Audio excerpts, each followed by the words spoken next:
Hey guys, just testing the audio, see how it looks. Hey guys, just testing the audio, see how it looks. Sounds alright, okay. How's it good? Okay, audio is good. Thank you, operator. Cool, he said cool intro. And Patrick Beck, he said he hasn't been here in a while since we talked about Trash Wave, which was a long time ago. I was in England. I was in the UK when I did that stream, and back in New York and stuff like that right now. So that was a while ago. Mr. Repurpose came right in with the $5. Thank you so much. I really appreciate that. And actually, yeah, speaking of, let's shill a little bit, shall we? So basically, it would really help me out to reach this goal. I'm like not doing so hot right now. I'm at 24.2%, and you can always help me do that and help support what I do. If you enjoy the streams, you know, we always learn stuff and have fun. I love it if you appreciate it. Every little buck helps. And you can help me do that by going to this link, streamlabs.com/Martina Markota TV. So thank you. And, okay, so we have a few things, like Fuck Google 2 wanted to, like, he suggested a few stream things to go over. The first one is, finger update is really good, actually. So I redid the nail here, and, it's less bulbous and crazy looking.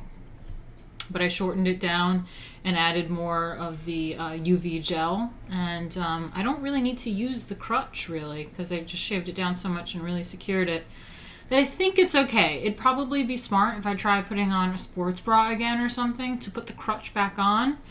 But it's easier to, like, type and do shit without it, so I think it's okay. So that's the finger update. And then we have the snack update. Okay. Hold on. Let me shrink up this thing. Yeah, then we have the snack update. Hey, Zayd Comics, what's up? Hey, Nation State. Zayd, just so you know, I mean, I was kind of out of it, so I've got to do it again, but I did one of the other streams ago do like an opening of your book, of Magic Cop, so yeah, you can always check that out, or I'm going to probably read it and then do another stream about it, but I just, like, opened it, really. So, yeah, cool. Thanks for that. Awesome. Oh, yeah, so the other thing that, update that we're going to go over is my snacks. So, I ate before I came on stream. I don't know, it's making my stomach a little funny, but I made some Italian sausage, like the spicy Italian sausage with onions, you know, saute all that. And so I ate. I'm okay with the food. My stomach's feeling kind of funny though, so I'm hoping that was all okay sausage. But I did have little munchies that my roommate said I could have some of hers. I don't know where she's from, but she's like some sort of Hispanic or something, I noticed. And she had these candies that she said I can go ahead and try, and I really like them. It kind of like these jellies, so I love fruity, chewy candy. Like, these look like gummy bears. Like, they're literally, I think, like gummy bears, and these are like different a little bit. They look a little milkier, but they're covered in like spicy shit like cayenne pepper. It's candies with, like, cayenne pepper and stuff on it. There's, like, spices on them. So good. So cool. I love it. Yeah, they're literally gummy bears. And got spices on them. It was pretty fucking cool. I don't know what it is, but I like it. Yeah, see, these are a little different. They're not transparent. They're more opaque and softer. They're less, like, gooey. Like, less gelatinous and more, like, soft. Really fucking good. But it's spicy, so that cayenne pepper is really hitting me. So I have, of course, lemon water.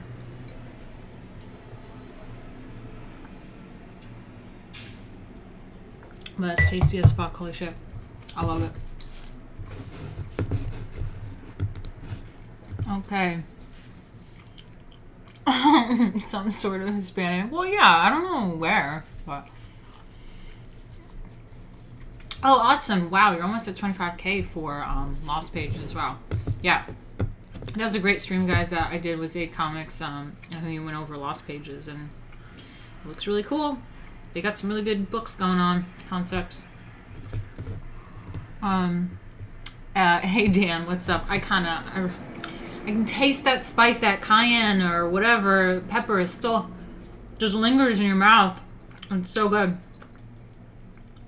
I might just have to stuff my face with it right now.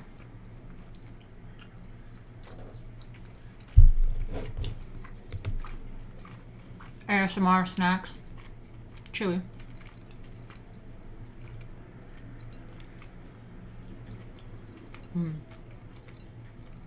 Alright, next one.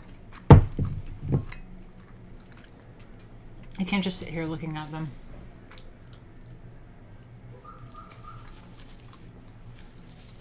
Very good. Very spicy.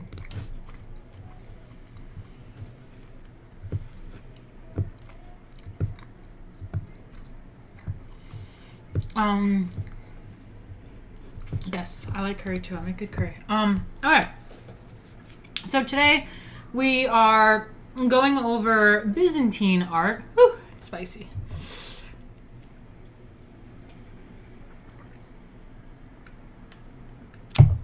Yeah, the Byzantine art. So we had what, the early Christianity, early Christian art, and Byzantine art is what we're going over this chapter. And we have Byzantine art,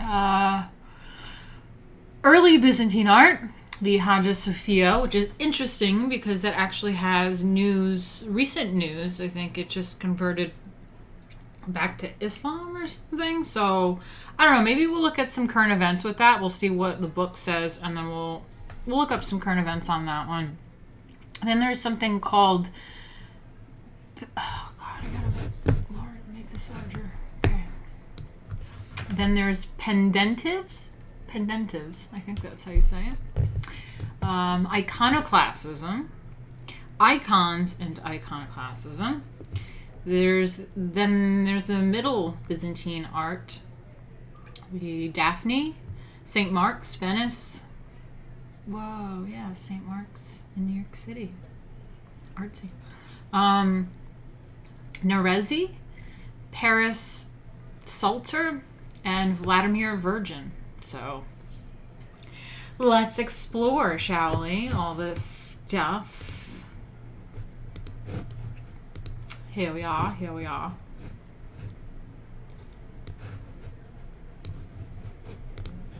Okay, let me just check in on you guys real quick.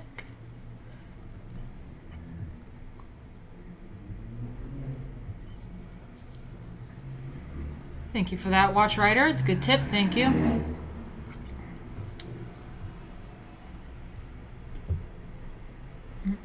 How am I doing, Fatty? Very well, very well. I'm hoping that spicy food makes my stomach feel better, actually. Matthias, don't worry. I just started the stream, so we're cool. We're cool. Let's get into welcome. Glad you can make it. Okay, so yeah, let's just go over real quick what we went over last time, because it was a new chapter, which is very exciting. It's early Christianity and Byzantium. There's the early Christian art, the funerary art, Peter and Marcellinus. Junius Bassus sarcophagus. There's the life of Jesus. We went over that a little bit. There's all the classics, but then there's a few ones that are like, what? That sounds crazy. Of the adoration of the Magi. I mean, like, we got like magicians and alchemists and shit in here.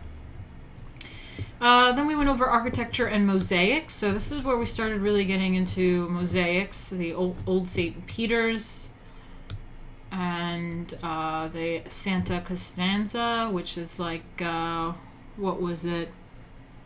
They think it's like the burial Ambulatory. What is it? Yeah, Constantine's daughter, they think it's for. Hey, Jay. By the way, it was Jay's birthday yesterday. Happy birthday, buddy. Thanks so much. Yeah, excuse me. The Santa Costanza, they think, is Constantine's daughter, so cool. And then we have the Mausoleum of Galla Placidia, Saint Apollinaire Nuovo. Then we went over mosaics. Again, this is where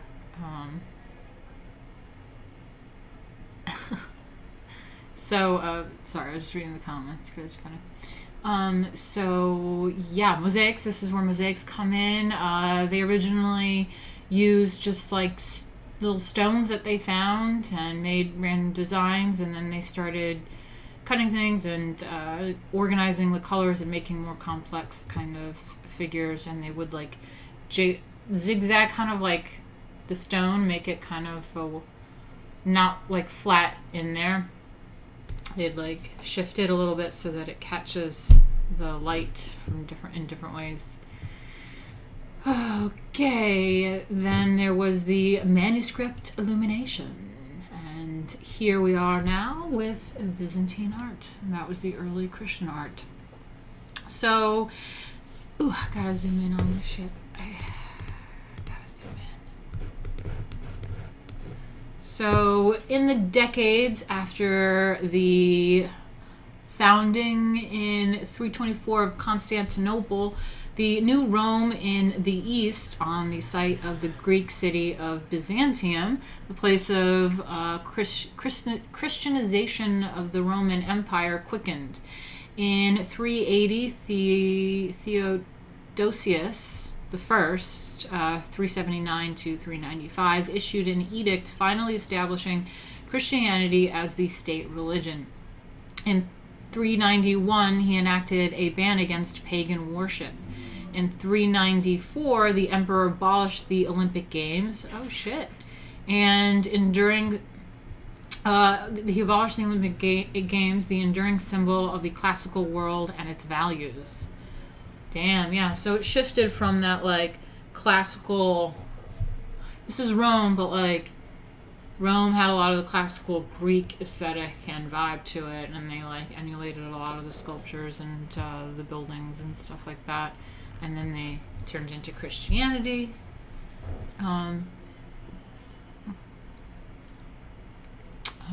Okay. So, yeah. I guess the Olympic Games, that was the enduring symbol of the classical world and its values. Hold on a second. I'm going to mute you for a second. I don't know why I muted it, just in case I made like a weird noise. I wanted to mute it. Okay, Theodosius died in 395, and imperial power passed to its two sons, Arcadius, who became emperor of the East, and Honorius, emperor of the West. Though not formally codified, the division of the Roman Empire became permanent. In the western half, the Visigoths, under their king Alaric, sacked Rome in 410. Sacked. I like that word. I think it's funny. Sacked. Okay, yeah, so the Goths are happening now. Now I got Goths. So the Visigoths, under their king Alaric, sacked Rome in 410. The Western Empire soon collapsed, replaced by warring kingdoms that during the Middle Ages formed the foundations of the modern nations of Europe. The eastern half of the Roman Empire, only loosely connected by religion to the west, and with only minor territorial holdings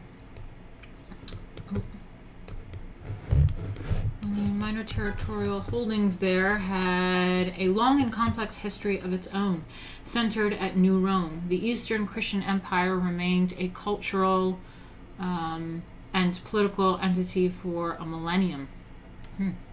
until the last of the long line of Eastern Roman empires, ironically named Constantine the 11th, died at Constantinople in 1453, defending it in vain against the Muslim armies of the Ottoman Turks. Damn Turks, man. Always fucking shit up. Yeah. Okay, so let's look at this map for a second. What is it? What do we got going on here? Arabs. I like that it just says Arabs. Russia, Kingdom of the Franks, Kingdom of the Visigoths, Italy, Macedonia, and Anatolia. That's a pretty name. Syria, Egypt. Okay.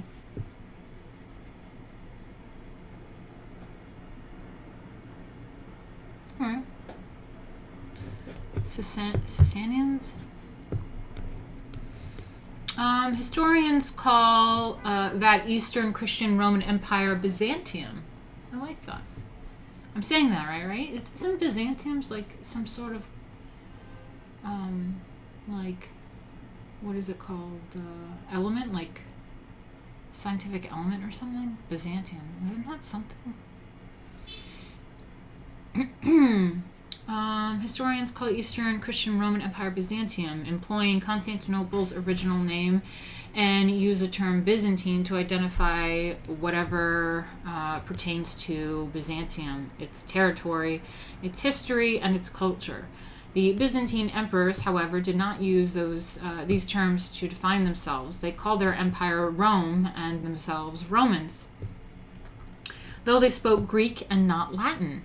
The Eastern Roman emperors never relinquished their claim as the legitimate successors to the ancient Roman emperors.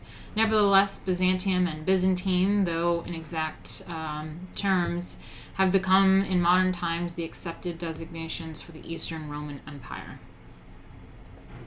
The Byzantine emperors considered themselves the earthly vicars of Jesus Christ.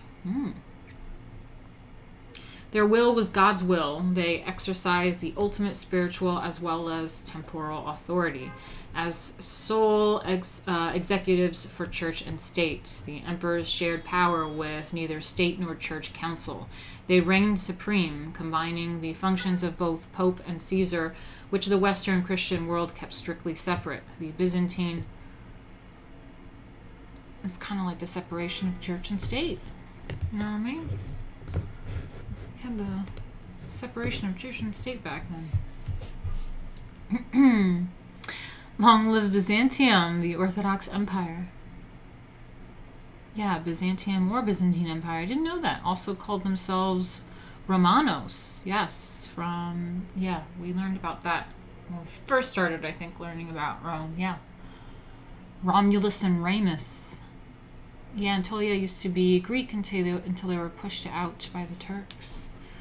Cool. See, I love you guys always know stuff too.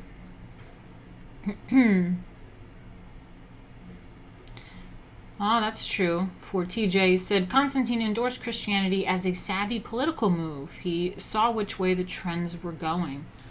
Yeah, that's interesting. Cool. Okay, where are we at?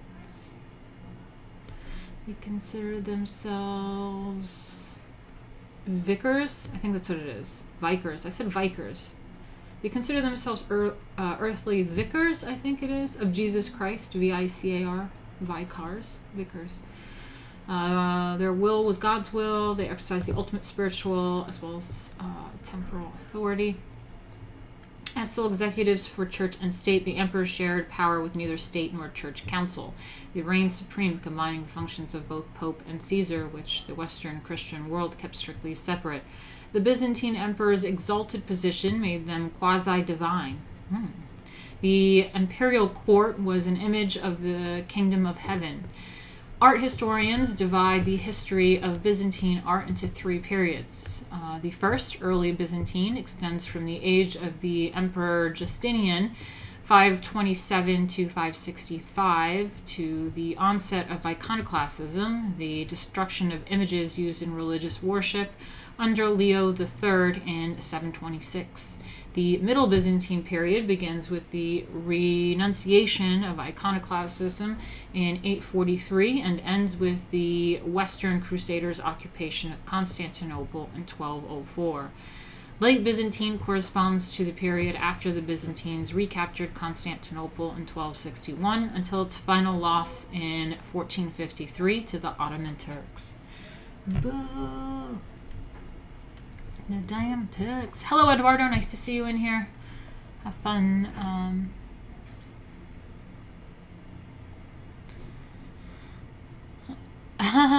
Matthias, the first Jesus bikers, they call themselves Jesus' angels. Funny enough, the King of Spain is technically the Roman emperor, as the last Byzantine emperor left his titles to the monarchs of Spain. Huh. Interesting.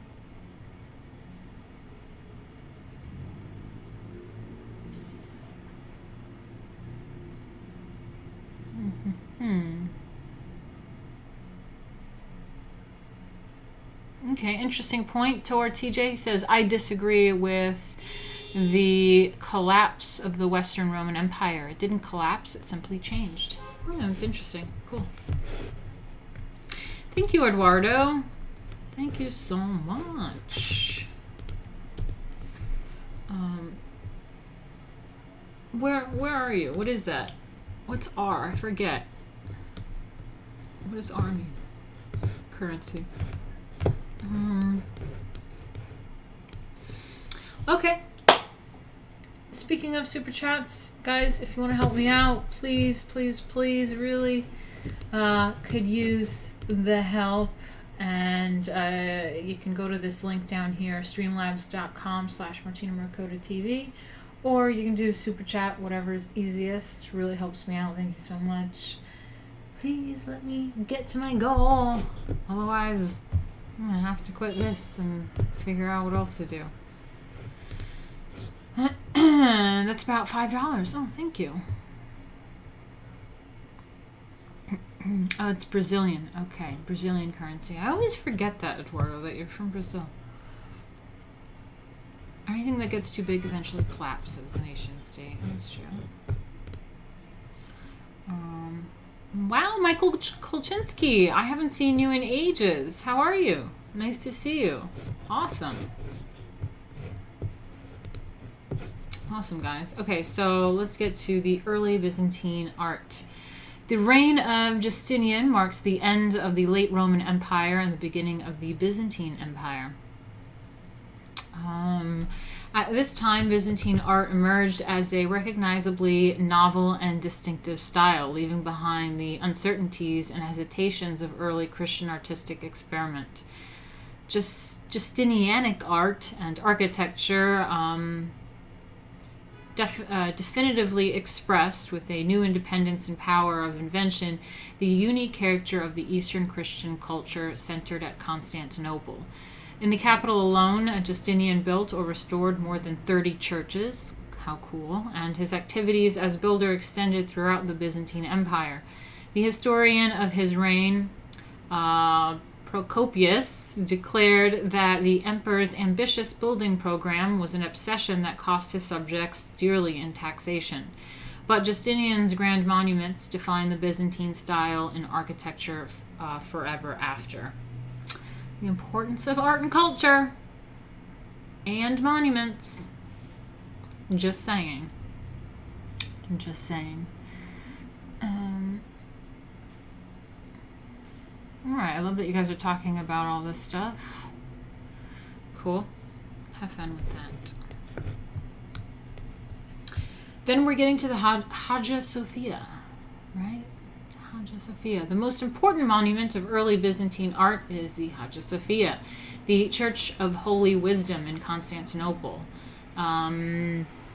Anthemius of Tralles and Isidorus of Miletus designed and built. Oh, Michael Kolchinsky, you're always so good to me. Fuck, man. Thank you. Miss you too. Shit. It really helps me out a lot. Thank you. Man, I wish there's something more I can do for people to help me out.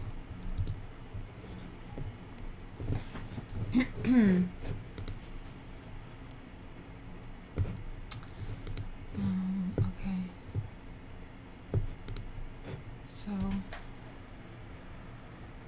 just, you know, I want to sit in that love with you, Michael Kolchinsky. Just sit there with you. There we go. Now it's coming.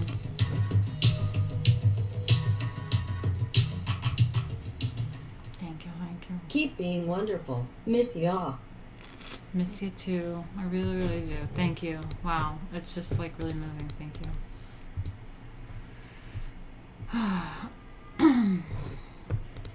Okay, so what do we have here?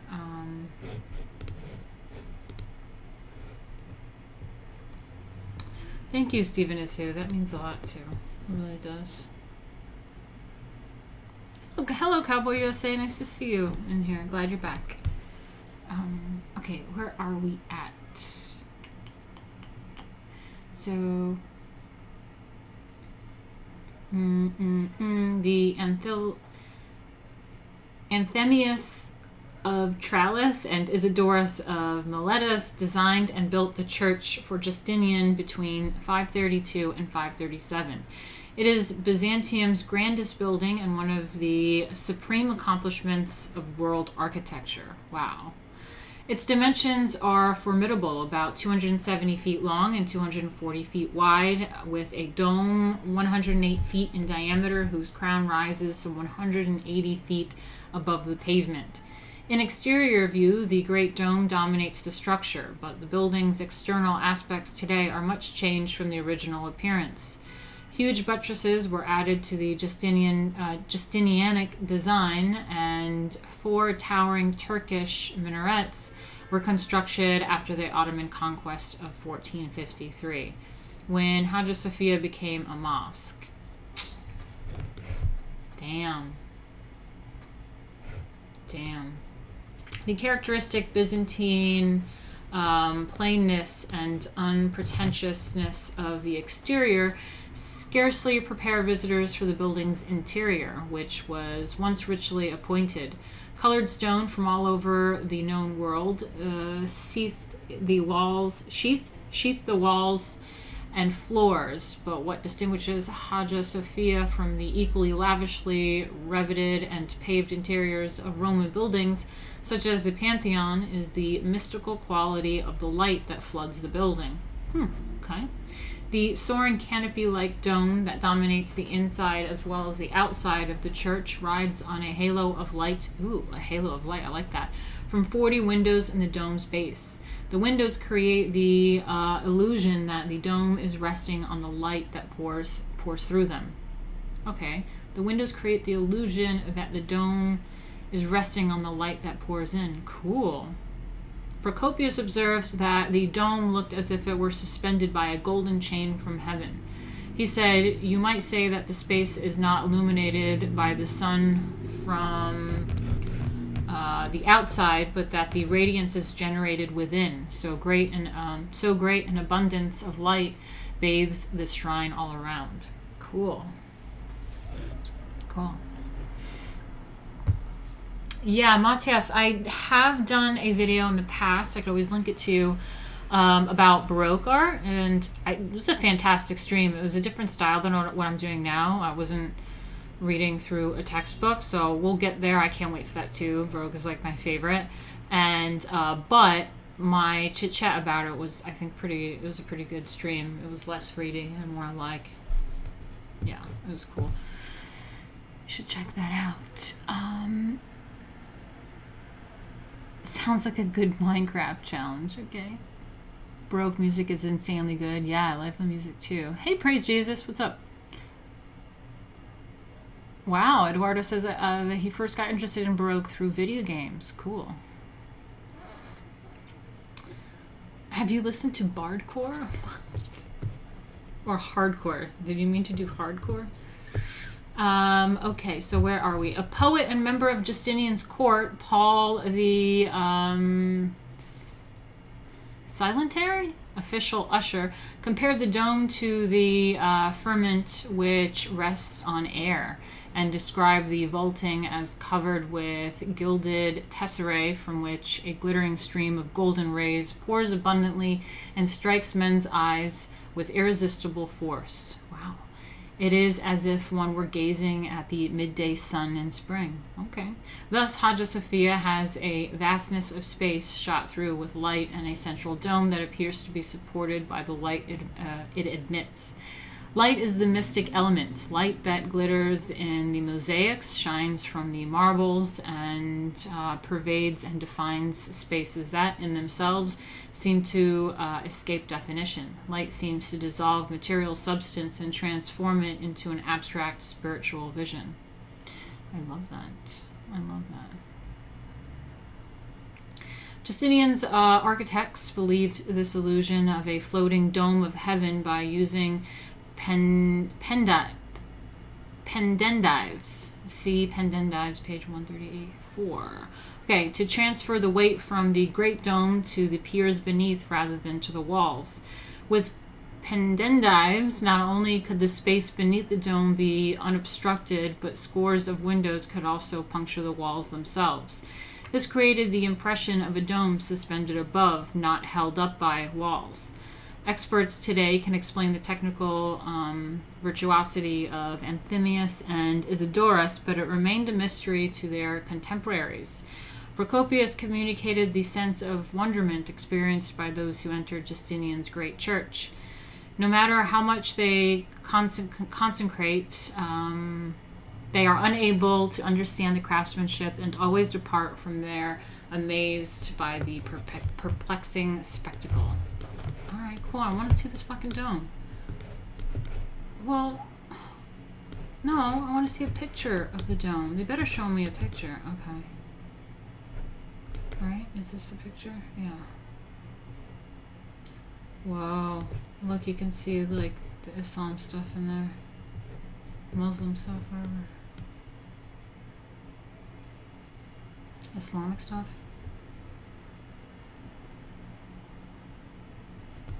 Alright. Okay, let's get into this a little bit more. So, Anthemius of Tralles and Isidorus of Miletus, aerial view looking north of Hagia Sophia, Constantinople, Istanbul, Turkey, 532 to 537. The reign of Justinian marks the beginning of the first golden age of Byzantine art and architecture. Justinian built or restored more than 30 churches in Constantinople alone. Hagia Sophia was the greatest. Wow.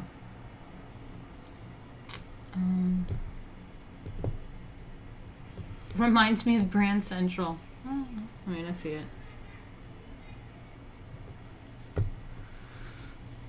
Okay, cool. So by placing a hemispherical dome on a square instead of a circular base, Anthemius and Isidorus succeeded in fusing two previously independent and seemingly mutually exclusive architectural traditions: the vertically oriented central plan building and the longitudinally oriented basilica. Hagia Sophia is, in essence, a domed basilica, a uniquely successful conclusion to centuries of experimentation in Christian church architecture. See, again, look at the importance of art, architecture, monuments, Catholic Church. So important. Okay. So it is in essence a dome basilica. Okay. A uniquely successful conclusion to centuries of experimentation in Christian church architecture. However, the thrust of the pendentive construction at Hagia Sophia made external buttresses necessary, as well as huge internal northern and southern wall piers and eastern and western half domes. The semidomes, semi-dome's thrust descend in turn into still smaller half domes surrounding columns exedre that give a curving flow to the design. The diverse vistas and screen-like ornamental surfaces mask the structural lines. The columnar arcades. Dang, they got arcades back then. Remember? What did we say that these churches, the early Christian churches, were modeled after the Roman, basically, shopping malls? Do you remember that? Love me some big buttresses. I love that. Yeah, so the style of it, because it was different because the pagan worship of the Greek and Romans was open in space, there was an open area or something, and they had shrines in the middle, but then there was this shopping mall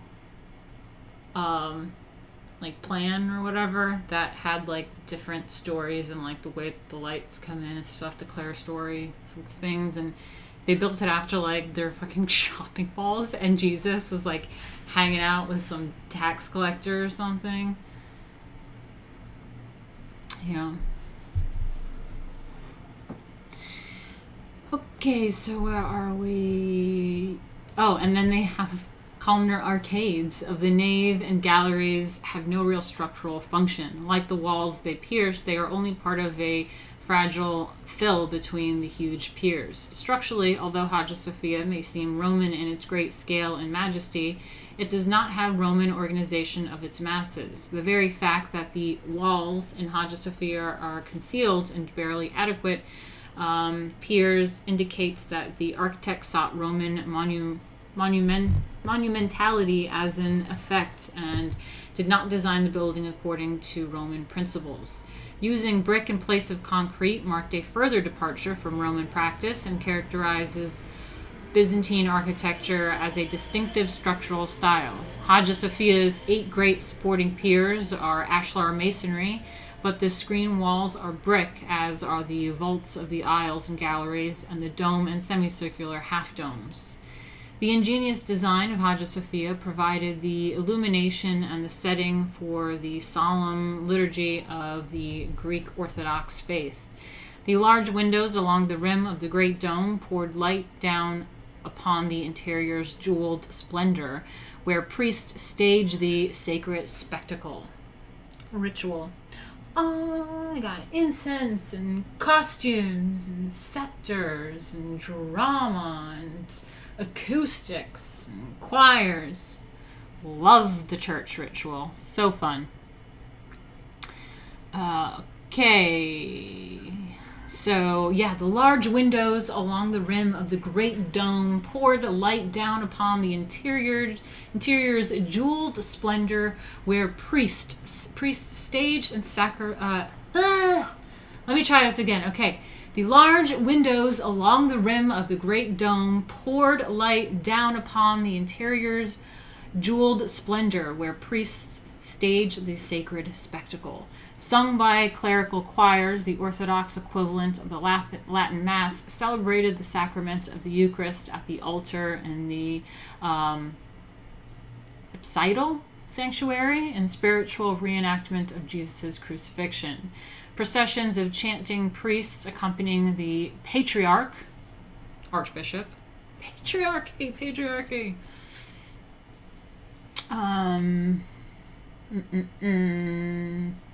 Yeah, the patriarch, the Archbishop of Constantinople, accompanying the Archbishop of Constantinople, moved slowly to and from the sanctuary and the vast nave. The gorgeous array of the vestments rivaled the interior's polychrome marbles, metals, and mosaics, all glowing in shafts of light from the dome.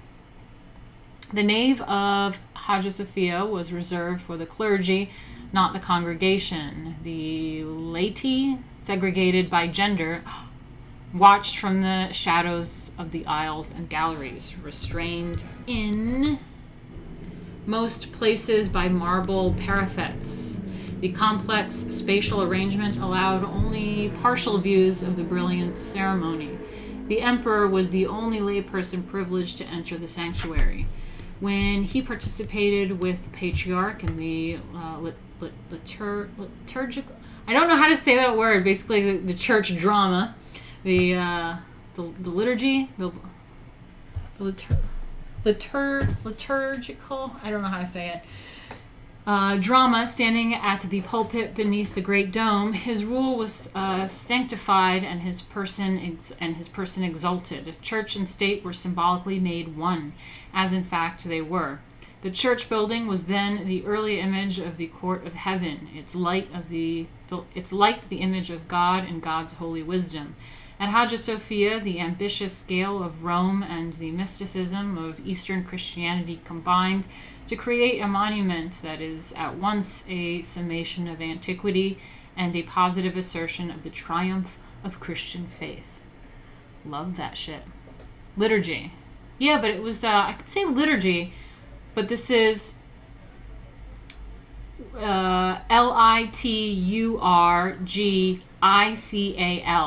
Like, it's liturgy, but like liturgical drama.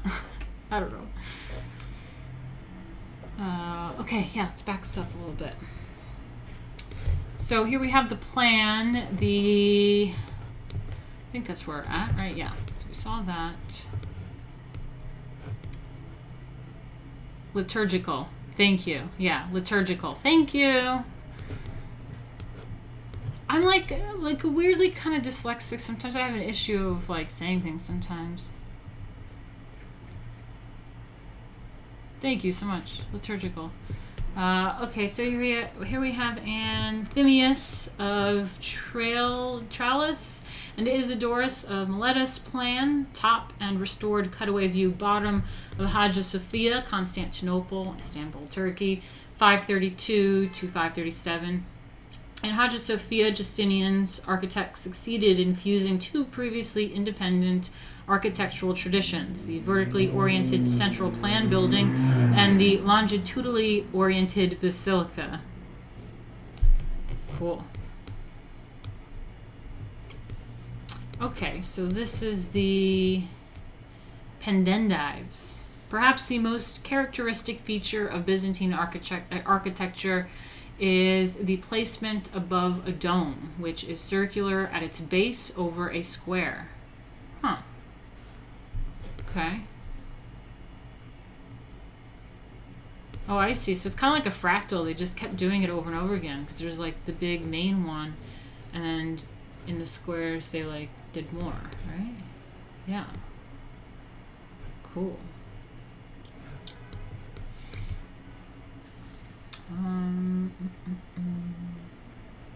Okay, perhaps the most characteristic feature of Byzantine architecture is the placement of a dome, which is circular in its base over a square, as at Hagia Sophia in Constantinople, St. Mark's in Venice, the Church of the Dormition at Daphne, and countless other churches throughout the Byzantine Empire. The structural device that made this feat possible was the pendentive.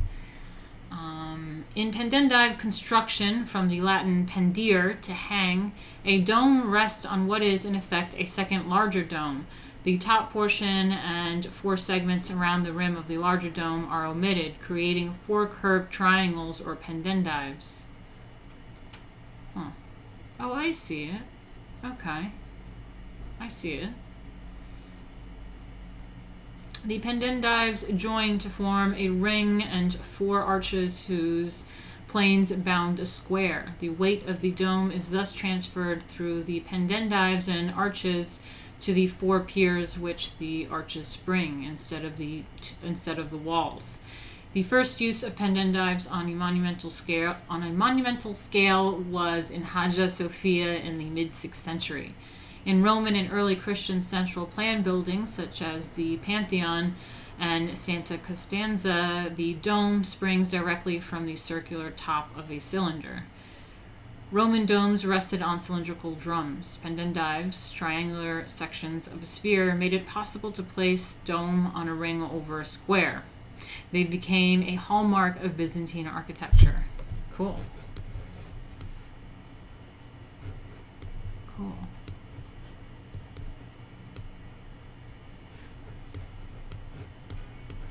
Damn.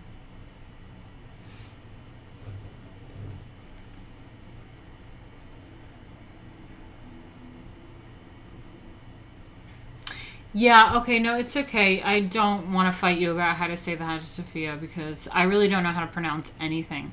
At one point, there was a stream where I was doing, what was it called? It was the burial sites of like the like Etruscan burials. What are they called? Like a necropolis. I was going over some necropolis and it was like something about this. I was calling it leopards. The whole time it kept reading leopard, necropolis, and like whatever burial, blah blah blah. And then eventually I was like, I think someone kept trying to tell me in chat like I'm saying it wrong, and I like wasn't understanding.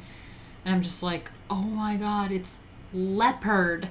It's leopard, not leopard, because it was like so many weird Greek like names, like just overcomplicated leopard. It was so fucking funny. I saw that stream, Head to Drake. So fucking funny. Yeah, I'm just gonna call it Hagia Sophia if that scares everybody. But anyway, the Anthemius of Tralles and Isidorus of Miletus interior, looking southwest of Hagia Sophia, Constantinople, Istanbul, Turkey, 532 to 537.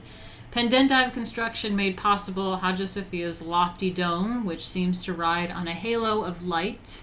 A contemporary said the dome seemed to be suspended by a golden chain from heaven. Cool.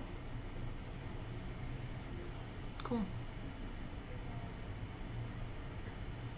Oh, hi Josh Randall. It's okay. We've been streaming for a while. We just finished the Hagia Sophia. But I may look up what's going on with it now, because that's actually got some news going on with it right now. So let me see. Let's see what's going on with it right now. So the Hagia Sophia. Let me share the screen with you guys.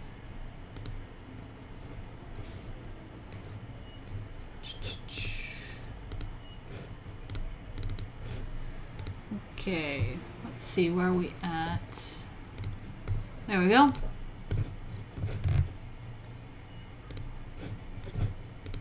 Let's do that. Cool. So let's look for news, right?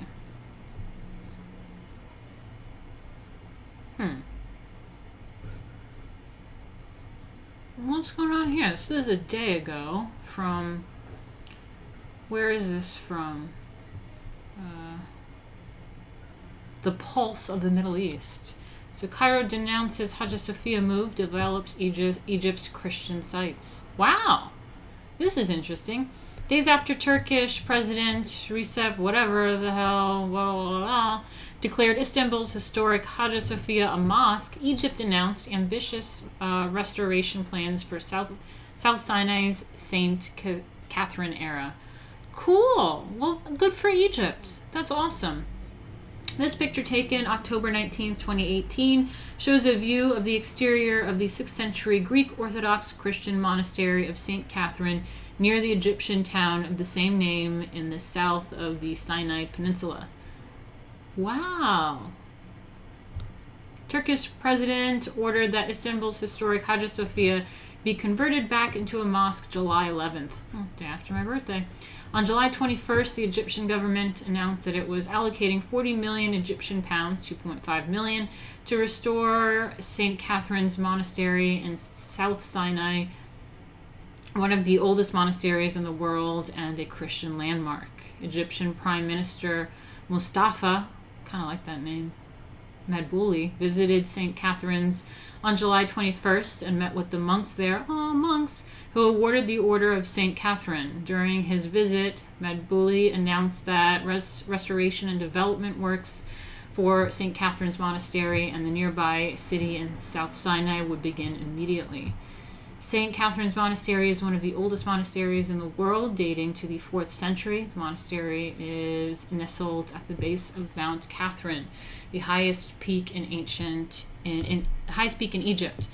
The monastery attracts thousands of tourists and pilgrims each year and is home to several churches and archaeological treasures. Ooh, I love that. I really like archaeology. If I could do my life all over again, I'd probably just study archaeology. Be an archaeologist right now, at my age. Be fighting for the cause through archaeology, you know? I was also going to be a math teacher. Did a little bit of math teaching, but could have been fighting the fight from inside the institutions. Fox Mulder! Thanks so much. Thanks so much, Fox Mulder. Let me see if you guys have any comments, actually, with this. So, okay, no, thank you. Fox Mulder, you're always so kind and you're always so good to me. Thank you so much. It really helps and means a lot. Like, I really couldn't do this without you guys contributing and stuff. So, thank you. Okay.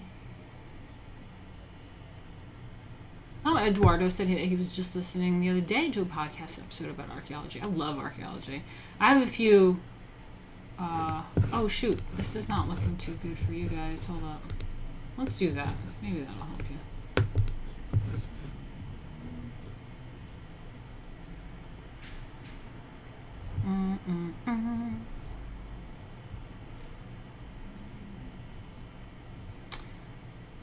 Bianca fights the zombies. Thank you so much about that. Yeah, please let me know. Message me if you need any details or anything. Thank you.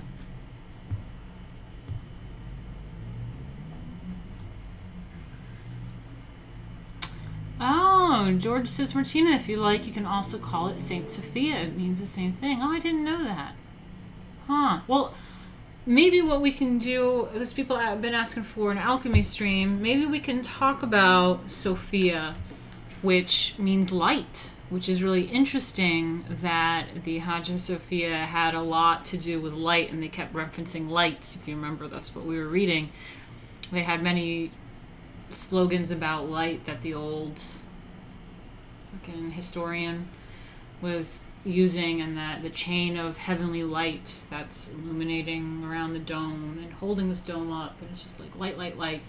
And Sophia means light, so that's cool. Maybe we can go over all this stuff about Sophia next time for like an alchemy stream or something. That would be cool.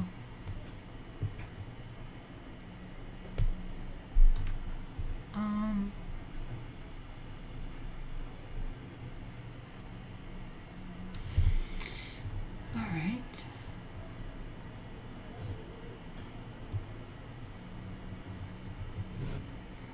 Yeah, I think maybe the wisdom and light can also have some similarities, because it's the same thing with like Akash. If you go back to some of the old alchemy streams, when we were researching spirit, you know, what spirit is, and breath is the same thing. There was something too when we were, after going over that, it's the spirit, breath, the Akash, like this, you know, what is the inner you? The translations aren't, you know, in English, so it's a strange thing to try to comprehend meanings of things. So I feel like that could be similar too with like, yeah, wisdom. I think that's also what I looked up too, because I created a girl group chat, which was like the Sophia chat, because it was something about wisdom. Yeah. Interesting. Yeah. Yes, but they can both be interpreted as enlightenment. Yeah, so exactly. Light, enlightenment. Light, enlighten.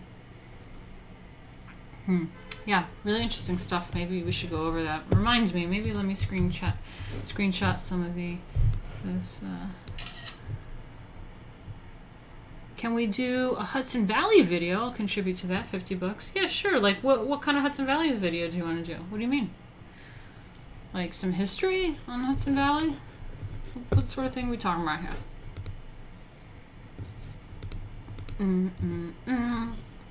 All right, let's get back to this for a second. What do we have here? So the Egyptian Prime Minister visited and announced the restoration and development for works for St. Catherine's Monastery in the nearby city would begin immediately. The monastery attracts thousands of tourists and pilgrims each year and is home to several churches and archaeological treasures. Churches in European countries Churches and European countries widely and vocally criticized Turkey's decision to convert the Hagia Sophia Museum into a mosque, and the Egyptian press contrasted it with the Egyptian government's decision to turn St. Catherine's into a tourist destination. Okay. The Hagia Sophia Museum was originally built as a Christian cathedral in the 6th century, but following the Ottoman takeover of Constantinople in 1453, it was converted into a mosque. After the Ottoman Empire collapsed at the end of World War I, Mustafa Kemal Turk, the founder and first president of the Republic of Turkey, decided in 1935 to turn the monument into a museum. Ihab Sobi is the presenter on Missat, the official channel of St. Mark's Coptic Orthodox Church Cathedral. He compared the recent Egyptian and Turkish decision on July 23rd during his show, the Good Evening program. President Erdogan has destroyed tourism for false objectives and popularity among the ignorant when he converted into a mosque, the Hagia Sophia Museum, the most important tourist attraction of the Western Christian Church. This should be seen in contrast with Medbuli's visit to and promise set up a global touristic city in the vicinity of St. Catherine's Monastery, which he also pledged to restore, Sabhi said. The Egyptian press erupted with condemnation of the Turkish president's decision. Pro-government TV presenter Ahmad Mosa accused Erdogan of distorting the image and teachings of Islam. Egypt's Dar al-Ifta also denounced Erdogan's decision. Advisor to the Grand Mufti said on July 11th, press statement, that his decision is a dangerous political game and an attempt to present himself as a hero protecting and reviving the glory of Islamic sanctities. St. Catherine's is a global destination for pilgrims. The town is home to several religious monuments and historical landmarks in the Holy Valley, which contains Mount Sinai, the Chapel of the Burning Bush, the Mount of Transfiguration, and Jebel Safsa, as well as St. Catherine's Monastery. Medbuli met with the ministers of... Damn, how long is it? Okay, it's almost done. I mean, I find this interesting, so I want to read it. Let me see. Medbuli met with the ministers of Housing and Civil Aviation on July 28th to discuss proposals for the development of St. Catherine. The Egyptian Ministry of Antiquities revealed details of the project to develop St. Catherine's Monasteries on August 1st. The western part of the St. Catherine's Monastery Library, the world's second most important library after the Vatican Library, wow, I didn't know that, with some 4,500 significant manuscripts, is currently being restored. That's exciting. Love libraries.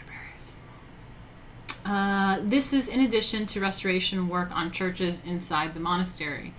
St. Catherine's Airport, is also being developed to operate daily flights to and from Cairo and weekly flights between Athens and St. Catherine, the ministry said. South Sinai Governorate reopened hiking trails to Mount Sinai on July 25th after 4 months of closure per coronavirus restrictions and the return of tours setting out from the city of St. Catherine. The Egyptian government is interested in boosting religious tourism because it is the most popular in the world. This is why Egypt is working on restoring historical monasteries, I mean, that's fantastic. I had no idea that that was going on. I just figured it was super Islamic nowadays in Egypt and stuff. But wow, that's really exciting. So Egypt is also working to revive the Holy Family Trail in addition to restoration work on St. Catherine's Monastery, which is seen as one of the most important monasteries in the world and attracts tourism from different denominations in the Christian world, he added. Heb said confidently, Egypt will certainly benefit from the end of the religious tourism in Turkey as a result of the scathing comments against Ankara for not respecting Christian monuments and changing the identity of a monument registered on UNESCO's World Heritage List. Damn, this is like a really big deal. He concluded, religious tourism will shift from Turkey to Egypt, which has shown the world that it respects heritage and monuments, especially those of Christians, such as St. Catherine's, the Coptic Museum, and churches on the Holy Family Trail. Wow, that is so crazy.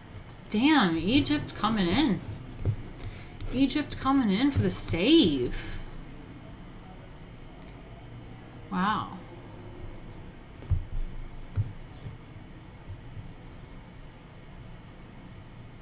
History, art, and Onion Town. You are from there, right? I'm not from Onion Town. I'm not a hillbilly, but it's, I think, up around in the Hudson Valley. Yeah, like near Dover or something.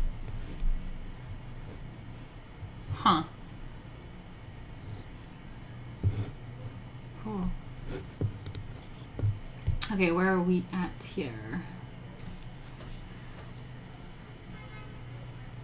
Abdel Rahman is the director of the Ministry of Tourism and Antiquities Archaeological Research, Studies and Scientific Publishing Department in the archaeological areas of South Sinai.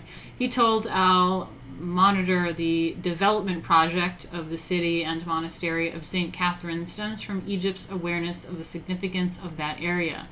Egypt is characterized by religious tourism and is a major destination for Christian pilgrims from all over the world. I did not know that, to be fair. Well, I did know that Mount Sinai. I wasn't really sure where Mount Sinai was, to be fair. But I do know Mount Sinai, like, hello, the Bible and shit. Mount Sinai. Mount Sinai Hospital. Stevie, thanks so much for the 10 pounds. Awesome. That's gotta be like, what, 13, 15 US dollars? Awesome. Thanks, man. Shit. Really means a lot, guys. Awesome. Feeling better today about streaming. I've been making like $27 the past few days. I'm just like, oh, like this past week, it was like every day it was like $20. I was like, oh my god, I don't think this is gonna cut it. $20 a day. And then I'd go out and get some food and it cost me $20. Fuck. Okay. Where are we at? So Raylands praised Egypt's cultural and humanistic stance when it decided to launch comprehensive development works in the St. Catherine area as a UNESCO World Heritage Site and a symbol of tolerance and convergence of religions. One ought to compare this to Turkey's uncivilized position following Erdogan's decision to change the nature of a World Heritage Site, defying all international norms and covenants. Damn. Egypt's interest in Christian monuments positively affects religious tourism, while tourism in Turkey will be dealt a severe blow after the decision to turn Hagia Sophia into a mosque, especially if UNESCO threatens to remove it from its World Heritage List. The museum used to serve as a destination for many tourists of all religions and nationalities, he concluded. I mean, that's pretty... Damn, good for Egypt. Pretty cool. I'm going to tweet this out if you guys don't mind. Just give me a second to tweet this shit out.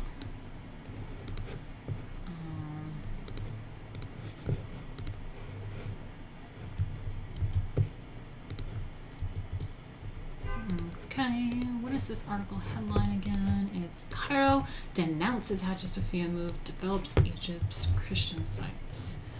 I'm gonna see how much of all this I can put into a tweet. Damn, I can't. Oh, maybe, let's see. Yeah, I can. Cool. Interesting stuff. Interesting stuff. Cool.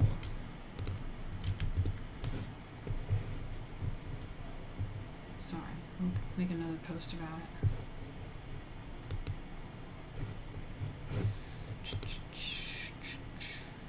Sorry, I wish I had a co-host for this moment. Alright. Dun.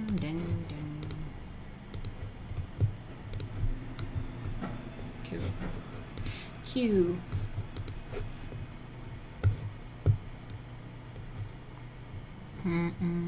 Oh, hey, Carl Rowe, what's up?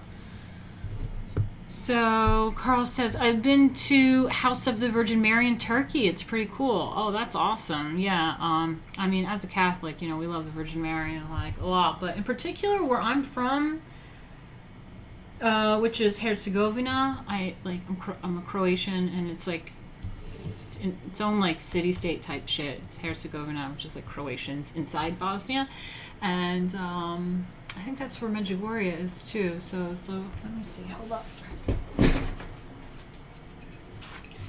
So it has this crystal glass that has some rosaries in it. This is a really cool wooden one, actually. It's very nice, like wooden one.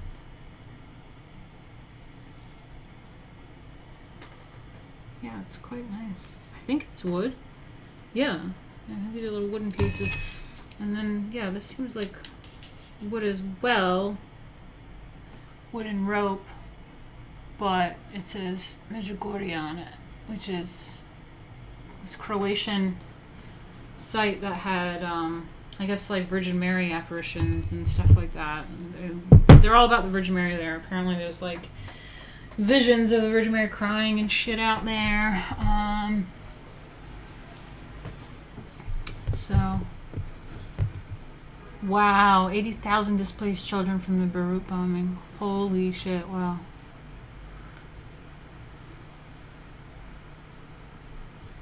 Wow.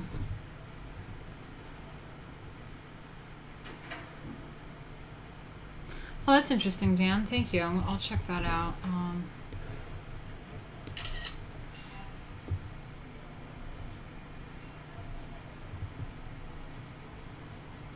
No, it's not jade. It's wood. It's green, but it's just like a painted wood. And, like, you can tell by like the sound of it and like the feel of it. It's like a wood and rope, very natural kind of thing. This is Medjugorje stamp on there. It's cool.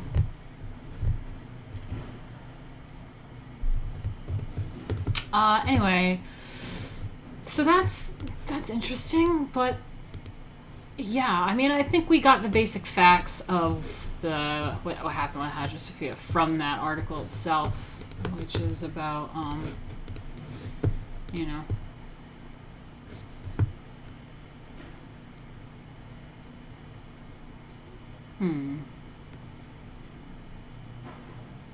Russia to fund replica Hagia Sophia in Syria that will be used as church. Wow. The art newspaper. Cool. I should follow this thing. Wow, that does look pretty cool. Huh. Yeah, interesting stuff. I might just keep that, but let's switch the screen again so we can get back to the book. We've got some more to go over. Let's do this.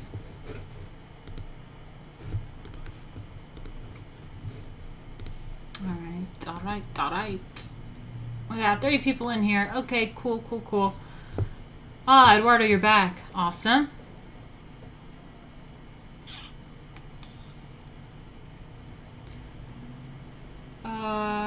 Great. Good stuff. We're back. Let me just chill again a little bit. If you guys want to help me out and help me reach my goal, you can always do that by going to this link, streamlabs.com/Martina Markota TV.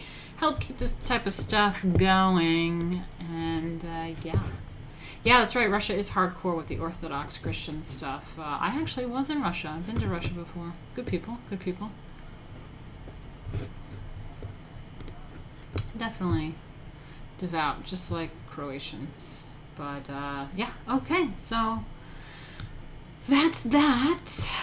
What do we have here? Now we have the San Vitale in Vitale. I think it's like Vital. Vitale. In 539, Justinian's general Belisarius captured Ravenna from the Ostrogoths as the seat of Byzantine dominion in Italy. Ravenna enjoyed unparalleled prosperity, and its culture became an extension of Constantinople's. Its art, even more than that of Byzantine capital, where relatively little outside of architecture has survived, clearly reveals the transition from the early Christian to the Byzantine style. Just gonna clean this off.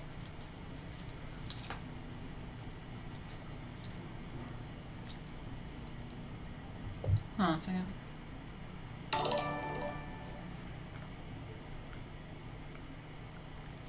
Have you seen Kenneth Clark's 1969 BBC series Civilization? Thanks so much, Stevie. Another 10 pounds. 20 pounds altogether. Thank you. That's amazing. Have I seen Kenneth Clark's 1969 BBC series Civilization? For some reason, that sounds really familiar. I wonder if my husband, who's British, made me watch that. But, I'm screen capping it just in case I haven't seen it. It could be something fun to watch. Let me look it up. BBC Civilization. Kenneth Clark. Let me just, if I look at it, I may notice. Oh, God, excuse me. No, I haven't. That looks amazing. Wow, so cool. Let me maybe bring it up on the screen. You guys should check that out. That's awesome. I gotta watch that. That looks great.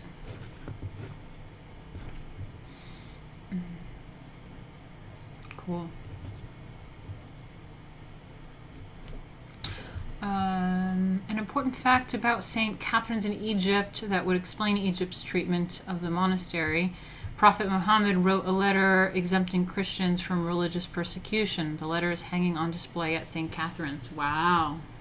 See, that's why I love you guys. Like, our group of people in this is so awesome. You guys are definitely smart, and you enjoy this type of content, which I appreciate a lot. Thank you so much. And you contribute to the conversation and the flow of this chat. It's amazing.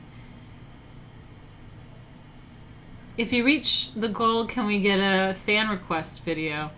Okay, sure.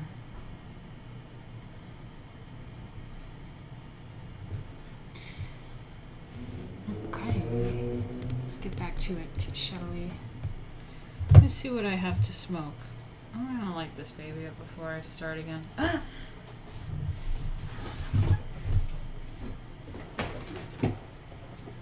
Sorry. Could really use a bathroom break too, to be honest. Let's see what we have to go through, though. Let's see what's left. Oh, damn. Damn. We're still in the early Byzantine art. Alright? Yeah. Did I miss a section? Damn, I think I missed a section. The San Vitale. Oops, didn't put that in there.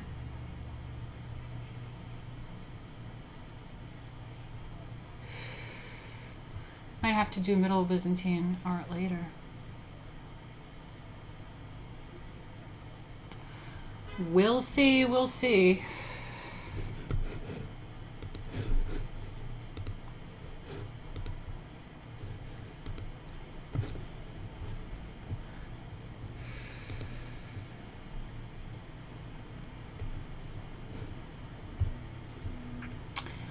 I have no idea what that is, but you're saying play tour, so I'm assuming it's a game. Don't know what you're talking about, though.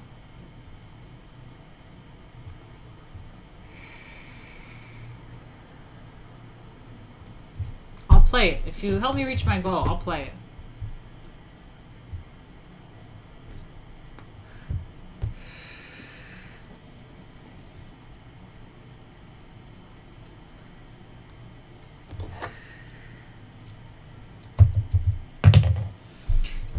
Okay. Let's get back to it. George, you gotta go. Okay, bye. Nice to have you in here. Thank you. Your ride is waiting, but I really like this live stream. Look forward to your next one. Goodbye. Oh, thank you so much. Resident Evil. Okay, thanks. Stephen gave another £5 and said, that Muhammad letter is a forgery. Wow. Okay, there's some drama going on with that. Okay. It's a thing. Let's get back to this. Something that I forgot to list. But in 593, I already read this bit. The San Vitale, dedicated by Bishop Maximanius. What a name. Bishop Maximanius. Okay. In 547, in honor of Saint Vitalis, who suffered martyrdom at Ravenna in the 2nd century, is the most spectacular building in Ravenna. Construction began under Bishop as Ecclesias shortly after Theodoric's death in 526. Julianus Argentarius, Julian the banker. We got like tax guys and bankers. Damn. Anyway, after this banker, Julian the banker, provided the enormous sum of 26,000 solidi, gold coins weighing in excess of 350 pounds, required to proceed with the work. The churches, funding the arts. Without funding, how do we have great civilizations that last for history and monuments and stuff like that? Okay, it costs money. We gotta fund this shit. Okay. Anyway, the church is unlike any of Ravenna's other 6th century churches. Indeed, it is unlike any other church in Italy. Although it has traditional plain exterior and polygonal apse, San Vitale is not a basilica. It is centrally planned, like Justinian's churches in Constantinople. That's pretty gorgeous. I freaking love that. So here we have the plan of St. Vitale, Ravenna, Italy, 526 to 547 on the right here. It's the plan, centrally planned like Justinian's churches in Constantinople. San Vitale is unlike any other church in Italy. The design features 2 concentric octagons. A dome crowns the taller inner octagon. Okay. And then on the left, here's the aerial view looking northwest of San Vitale, Ravenna, Italy, 526 to 547. Justinian's general Belisarius captured Ravenna from the Ostrogoths. The city became the seat of Byzantine dominion in Italy. San Vitale honored Saint Vitalis, who suffered martyrdom at Ravenna. And then here is the interior view looking from the apse into the choir of San Vitale, Ravenna, Italy, 526 to 547. Light filtered through alabaster paned windows plays over the glittering mosaics and glowing marbles that cover San Vitale's complex wall vaults shapes, producing a sumptuous effect. Producing a sumptuous effect. Okay. Yeah, look at the mosaics. That looks lovely. Let's maybe see if we can zoom in on this a little bit close up. Let's look at this. Nope, you can't. I think this is a better view. Okay. Sumptuous. Yeah, I noticed the marble, and I was gonna wait to comment on that until I read it, and hopefully they'd mention it. But I saw that marble, and I went, "Ooh, marble! I love things like that. Marble and wood and nice materials." gold. And the mosaics. The mosaics look really lovely on here as well. Very Byzantine. Sumptuous. Let's see, am I missing something here? Okay.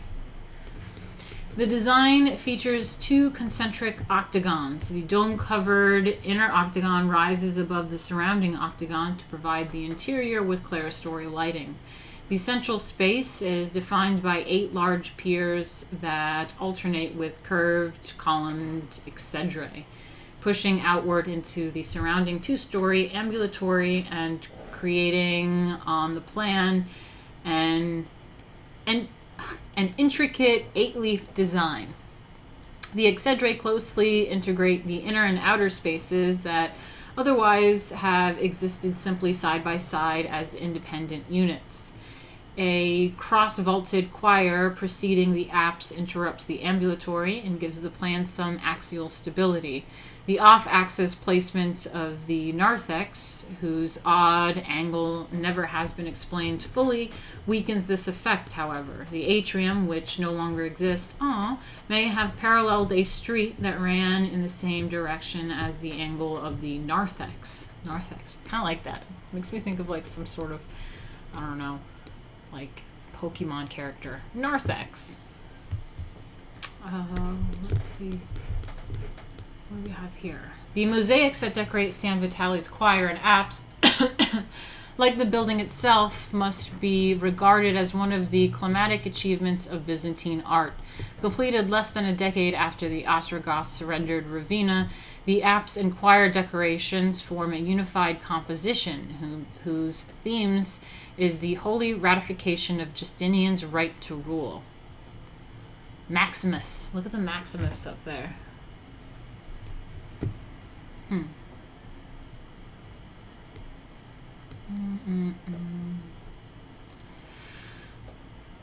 Justinian's right to rule. In the apse vault are Christ, who extends the golden martyr's wreath to Saint Vitalis, the patron saint of the church, and Bishop Ecclesias, who began the construction of San Vitale and offers a model of the new church to Christ. Is this what we're looking at? Yeah. On the choir wall to the left of the apse mosaic appears Justinian. Okay, yeah, that's this mosaic up here. He stands on the Savior's right side. Uniting the two visually and symbolically are the imperial purple they wear and their halos. Oh, yeah, the Byzantine purple and halo. That's right. That's right. Okay. Bye, Eduardo. I'll see you later.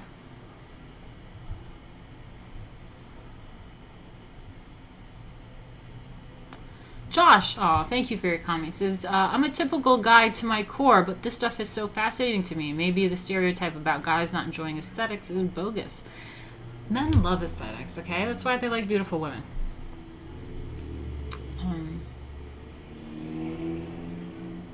Ecclesias. Okay, thank you, Ecclesias. Thank you, Matthias. Martina plays Blood Dragon is more her aesthetic. Okay. Whatever you say. Don't know what you're talking about. That name's even better than Maximus. That's true. Martina plays Doom when? Okay. I have to go to the bathroom so bad. I don't think I can hold it, guys. Let me just put a commercial on. I'm sorry. All right, I'll be right back.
Okay, back. Thanks for your patience, guys. Thank you, thank you.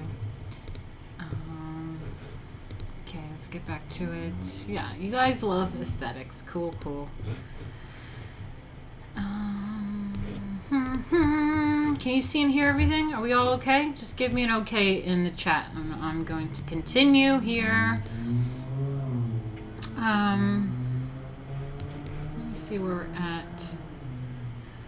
The sumptuous effect. Okay.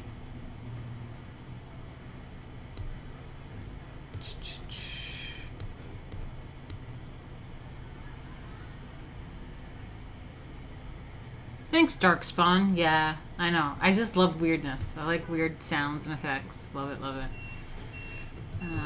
Okay, so... I feel like I have to sneeze. The backing up truck is annoying. I like lost it. I have to sneeze and then I lost it. It's like right there. Oh god, okay, okay. So where are we at? We have the wreath to Saint Vitalis, the patron saint of the church, and Bishop Ecclesiastes, who began the construction of St. Vitale and offers a model of the new church to Christ. On the choir wall to the left of the apse mosaic appears Justinian. He stands on the Savior's right side, uniting the two visually and symbolically are the imperial purple they wear and their halos. A dozen attendants also accompany Justinian, paralleling Christ's 12 apostles. Thus, the mosaic program underscores the dual political and religious roles of the Byzantine emperor. The positions of the figures are all important. They express the formulas of precedence and rank. Justinian is at the center, distinguished from the other dignitaries by his purple robe and halo. At his left is Bishop Maximus, the man responsible for San Vitale's completion. The mosaicists stress the bishop's importance by labeling his figure with the only identifying inscription on the composition. Some have identified the figure behind and between Justinian and Maximanius as Julius Argentarius, the church's benefactor. Okay. Let's look at this for a second.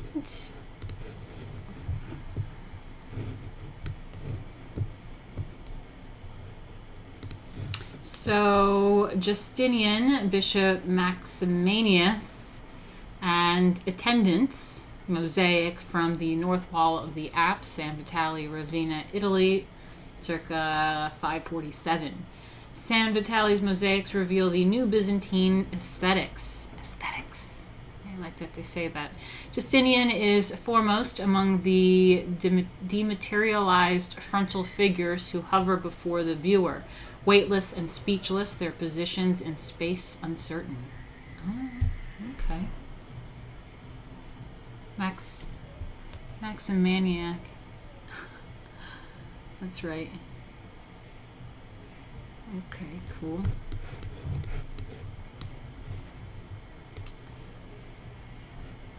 Ah, there we go. There's Theodora. Someone was tweeting me last time when they asked about Theodora, and they're like, how are you doing a thing about Byzantine and you don't know Theodora? I was like, we didn't get there yet. We're getting there next time, I think. So let me see. I'm going to tweet out at the person that said something to me about Theodora last time and let them know, hey, we are now covering it. Let me see. When was the last time we did an art history stream? Okay. Get into it, I think. There we go.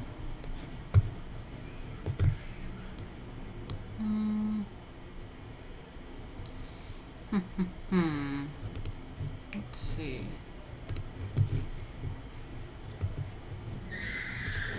I'm not seeing it. Where did that tweet go? That's weird.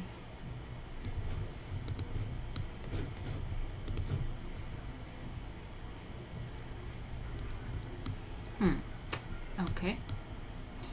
Well, I tried.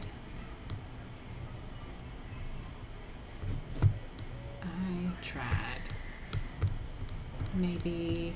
Give me a second, guys. Sorry.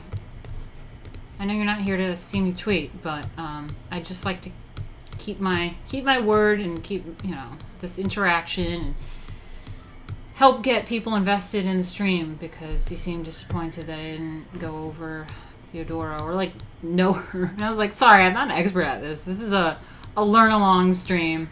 And here we are. Now that I see her picture, I'm kind of like, oh yeah, I've seen that before. Okay, yeah, that Byzantine church, mosaic, Theodora. Yeah, got it. Cool. Let's see where I am.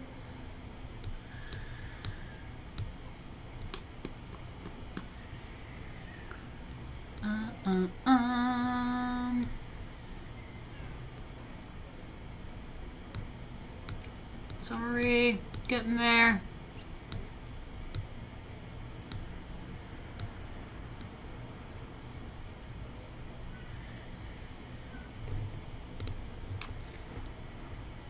Okay. Oh, he doesn't exist anymore. The dude got suspended. Oh, alright. Well, that sucks. I was going to follow up with him. But dude got suspended between the last stream and this one. Damn. If you guys start dropping, you know where to come. That sucks. I hate losing people. Okay, so the artist divided the figures into 3 groups: the emperor and his staff, the clergy, and the imperial guard, one of whom bears a shield with the Christogram, the monogram. Okay, yeah. So they're still talking about this guy right now, this picture, by the way, because they were just saying one of them has a shield with this monogram on it, it's a Christian symbol. And I was gonna do a video about this around Christmas time, but you see the shield where it has this X, it's a cross, like Christian cross, means cross, and this P thing. And that is an early Christian symbol when they would worship in caves and private homes, and they were hiding the fact because they were being persecuted in the whole Roman Empire before it turned into Christianity. And they would practice in hiding and use that as their symbol. And I was going to do this around Christmas time, but there's a whole thing about this cross and how it represents Christianity and what it means. I mean, Christ, cross. It's a similar thing. And so I want to do a video around Christmas because conservatives bitch about the whole removing Christ from Christmas and putting an X in the place. And I'm like, guys, X is a Christian symbol. It means Christ. It's the same thing. So people need to get a little bit art history lesson around Christmas time when they start bitching about the Christ and Christmas. So anyway, so they're about to talk about this X.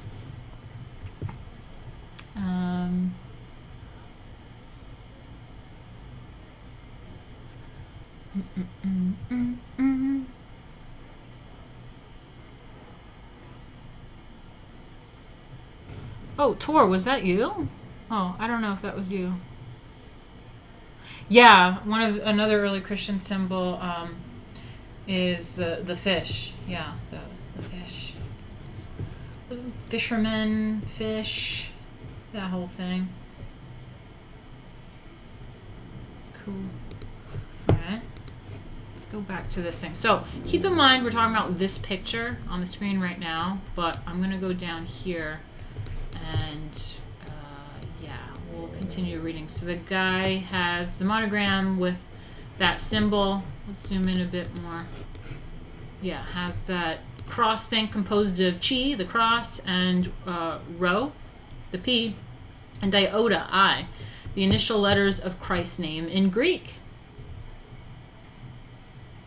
So is it chi, or how do you say that? No, I know the Greek alphabet. Alpha, beta, gamma, delta. Wow, it's been like 20 years actually since I learned the Greek alphabet. So maybe I don't know it anymore. I still know the regular American English alphabet backwards, but I say that every once in a while as like a little trick. But shit, it's been like 20 years since I've known the Greek alphabet. Alpha, beta, gamma, delta, epsilon, zeta, eta, theta, iota,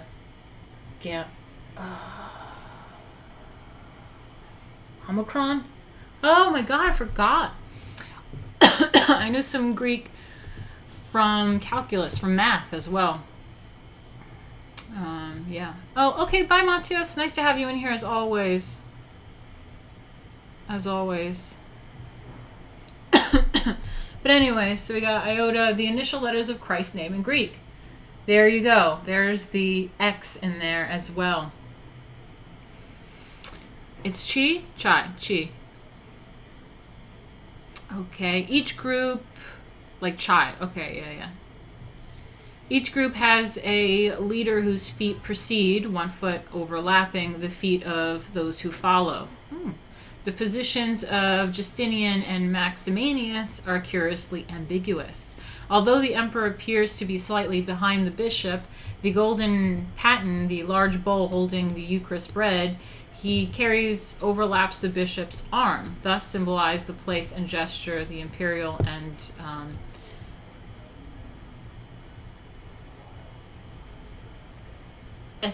celestial powers are in balance. Justinian's paten, Maximinus's cross, and the attendants' clerics' book and censer produce a slow forward movement that strikingly modifies the scene's rigid formality. There is no background. The artist wished the observer to understand the procession as taking place in this very sanctuary. Thus, the emperor appears forever as a participant in the sacred rites, as the proprietor of this royal church and the ruler of the Western Empire. Let's check out the picture again to look at this procession. Okay, so the overlapping feet, I see that.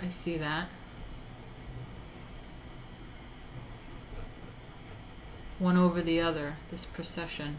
Okay.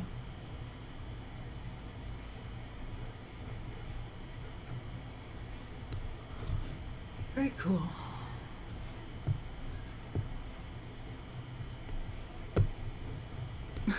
When I hear Greek, the first thing I think of is... Why when I hear Greek, the first thing I think is gyro? Soul Drift, you're so funny. Gyros. So funny. I can't say it. I can't even say it when you do that whole phonetically like that. I can't. I'm sorry. There's something dyslexic about me every once in a while. I don't know. Okay, so... The procession at San Vitale recalls, but contrasts with that of Augustus and his entourage on the Ara Pacis. Oh, do you guys remember that? Oh. Literally means in English, Jesus Christ, Son of God, our Savior. Okay, cool. Cool. Oop. Super Striker, I'm going to watch it tonight. That's what I'm going to do. I have a little bit of work to do after the stream, and then I'm going to sit down and dedicate some time to some things. So I got it. We'll do it. Okay. All right, cool. Oh, shit. I hate this thing. I need another way to open this book. All right, yeah. So if you guys remember the procession of Augustus and his entourage on the Areopagus, erected more than a half millennium earlier in Rome. There, the fully modeled marble figures have their feet planted firmly on the ground. The Romans talk among themselves, unaware of the viewer's presence. All is anecdote, all very human of this world, even if the figures themselves conform to a classical ideal of beauty that cannot be achieved in reality. I love that. The frontal figures of the Byzantine mosaic, by comparison, hover before the viewer, weightless and speechless, their positions in space uncertain. Tall, spare, angular, and elegant, the figures have lost the rather squat proportions characteristic of early Christian work. The garments fall straight, stiff, and thin from the narrow shoulders. The organic body has dematerialized, and except for the heads, some of which seem to be true portraits, the viewer sees a procession of solemn spirit gliding silently in the presence of the sacrament. Indeed, the theological basis for this approach to representation was the idea that the divine was invisible and that the purpose of religious art was to stimulate spiritual seeing. Theodulf of Orleans summed up this idea around 790 when he wrote, "God is beheld not with the eyes of the flesh, but only with the eye of the mind." That third eye, the pineal gland. The mosaics of San Vitale reveal the Byzantine world's new aesthetic, one very different from that of the classical world, but equally compelling. Blue sky has given way to heavenly gold. The matter and material values are disparaged. Byzantine art is an art without solid bodies or cast shadows, with blank golden spaces, and with the perspective of paradise, which is nowhere and everywhere. How fun. Let's look at this again. So they're just hovering in space. They have the gold in the background. The clothes are very flat and drop, and yeah, got that purple and gold, hovering in space. Love it.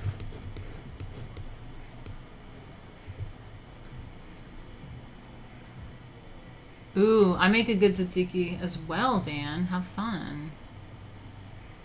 Can we order pizza in the live stream? I'm pretty hungry. Yeah, sure, let's do that. I actually ate pizza yesterday. I'm in Brooklyn, so I got some good pizza. I'm hungry now, too. Damn, guys. I'll have two gyros, extra cucumber sauce with fries. Fries and a gyro? Fries are not Greek? No. No. Oh, no, I don't have any more lemonade. I'm thirsty. Okay. Where are we? Okay. Justinian's counterpart on the opposite wall of the apse, his empress, Theodora, who was Justinian's most trusted advisor as well as his spouse. She, too, is accompanied by her retinue. Both processions move into the apse, Justinian proceeding from left to right and Theodora from right to left in order to take part in the Eucharist. Their procession to the Eucharist. Love that. Justinian carries the paten containing the bread, Theodora the golden cup with the wine. The portraits in the Theodora mosaic exhibit the same stylistic traits as those in the Justinian mosaic, but the mosaicist represented the woman within a definite architecture, perhaps the atrium of San Vitale. The empress stands in state beneath an imperial canopy, waiting to follow the emperor's procession. An attendant beckons her to pass through the curtained doorway. The fact that she is outside the sanctuary in a courtyard with a fountain and only about to enter attests that, in the ceremonial protocol, her rank was not quite equal to her consorts. But the very presence of Theodora at San Vitale is significant. Neither she nor Justinian ever visited Ravenna. Their participation in the liturgy at San Vitale is pictorial fiction. The mosaics are proxies for the absent sovereigns. Justinian was represented because he was the head of the Byzantine state, and by his presence he exerted his authority over his territories in the west. But Theodora's portrayal is more surprising and testifies to her unique position in Justinian's court. Theodora's prominent role in the mosaic program of San Vitale is proof of the power she wielded at Constantinople and by extension at Ravenna. In fact, the representation of the three magi on the border of her robe suggests that she belongs in the elevated company of the three monarchs who appeared at the newborn Jesus bearing gifts. You guys know how I love talking about the three magi's, okay? Magi, magicians, we got alchemists, Zoroastrian priests and shit. So whenever these basic bitch Catholics start freaking out about alchemy and how it's like demonic shit, I'm like, hello, three magi's at Jesus' birth. This is totally part of his shit. Jesus was a magician, turned water into wine and shit, and made more fish and bread appear. It's all magic. Did all sorts of magical shit.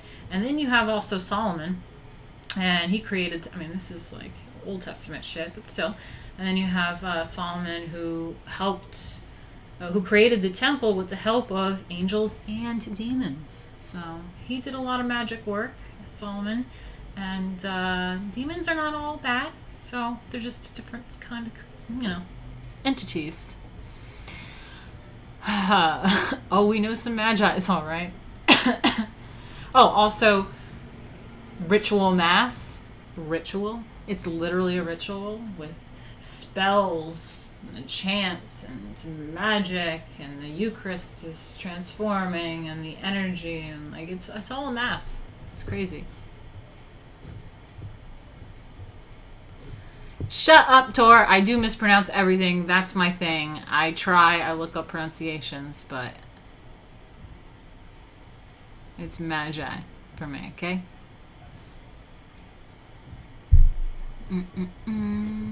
Okay, where are we at?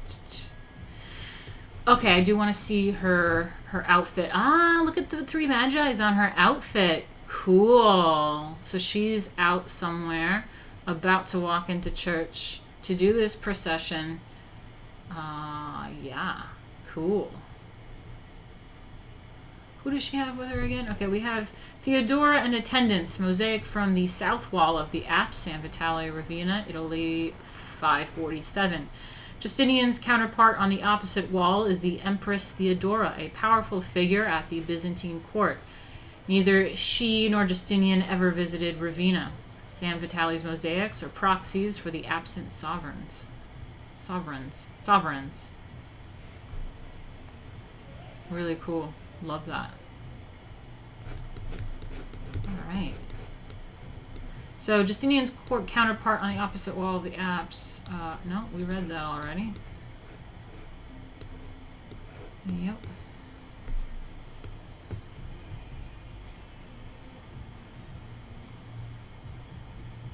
Yeah, that's right, Darkspawn. He said Solomon had a seal, his ring, that commanded over 78 demons to build the temple.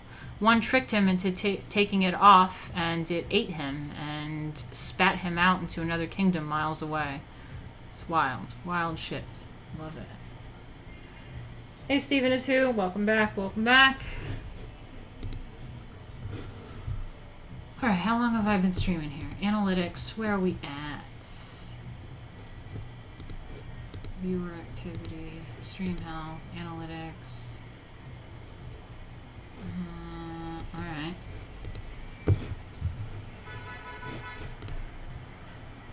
We're at 2 hours. I gotta finish this up. I don't think I can finish this all. We haven't even gotten to Iconoclasm. I missed a lot of stuff. How did I miss Mount Sinai shit and the Theodora stuff? Hold up. Damn. Sucks. I hate messing shit up. Alright. Well, anyway. Mount Sinai, during Justinian's reign, almost continuous building took place not only in Constantinople and Ravenna, but all over the Byzantine Empire. Between 548 and 565, Justinian rebuilt an important early monastery, monks' compound, at Mount Sinai. It just makes me think of New York City Hospital. Mount Sinai Hospital. Sorry, I'm doing this to, like, sort out the lighting. I think it gets weird. You see now?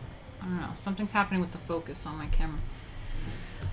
Okay, so between 548 and 565, Justinian rebuilt an important early monastery at Mount Sinai in Egypt, where Moses received the 10 Commandments from God, now called St. Catherine's.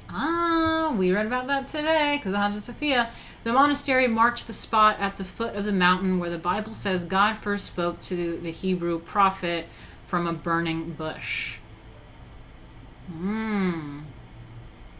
The Mosaic movement began in Egypt in the 3rd century and spread rapidly to Palestine and Syria in the east and as far as Ireland in the west.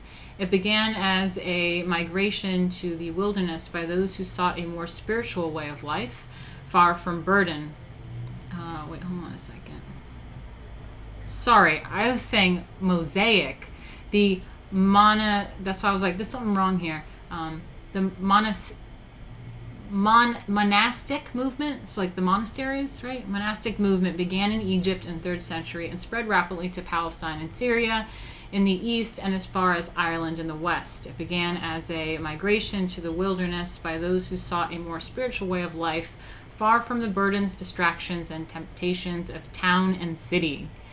I love that. In desert places, these refuge seekers lived austerely as hermits in contemplative isolation, cultivating the soul's perfection. I'm into that. So many thousands fled to the cities that the authorities became alarmed, noting the effect on the tax base, military recruitment, and business in general. The origins of organized monasticism are associated with Saints Anthony and Pachomius in Egypt. Pachomius in Egypt in the 4th century. By the 5th century, regulations governing monastic life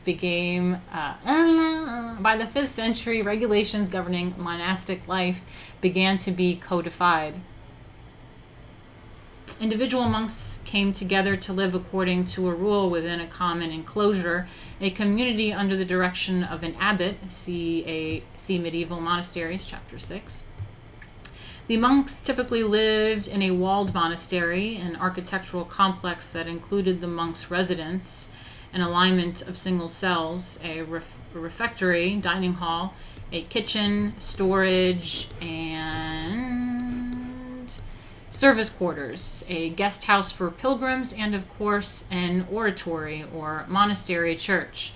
The monastery at Mount Sinai had been an important pilgrimage destination since the 4th century, and Justinian enclosed it with new walls to protect not only the hermit monks but also the lay pilgrims during their visits.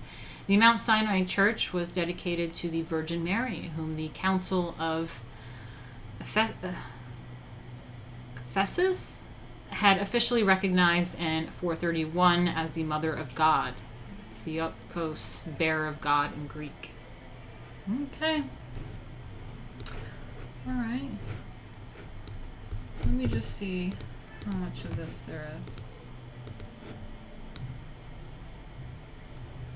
All right. Yeah, we got this. We could do this.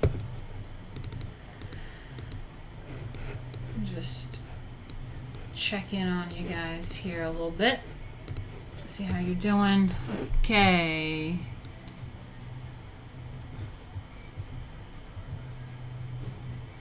Okay, monasticism is taking the vow of abandoning all worldly material pleasures and hedonistic vices for the sake of spiritual truth and piety. Yeah, that's what they were talking about, was that people were like looking to escape the cities and just be like in the wilderness or whatever. I also know that as I don't know how to say this, I only know how to read it. Aestheticism. It's like, I think like Jesus was that too. Like they used to be kind of like monks, and they would like, what is it called? Do fasts and certain things like that. Oh God, it's getting hot again without this air conditioner on. I'm gonna have to put my hair up. Can't handle it. It's hot. This hair is like horse hair. It's insane.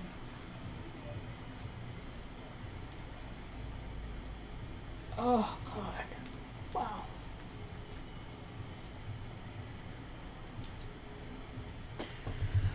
Whew.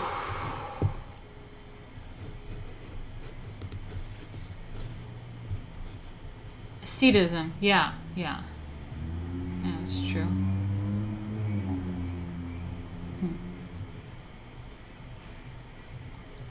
Ravana. Ravana. Huh. Okay. Tor, can you just like calm down with my pronunciations? I'm trying here. I'm trying. I tend to look it up, actually. You guys know I look up pronunciations all the time, but are you talking about my hair, Jay? Yeah, it's like super long. It's longer up than it was all the way down not too long ago. It was like super short. Long hair.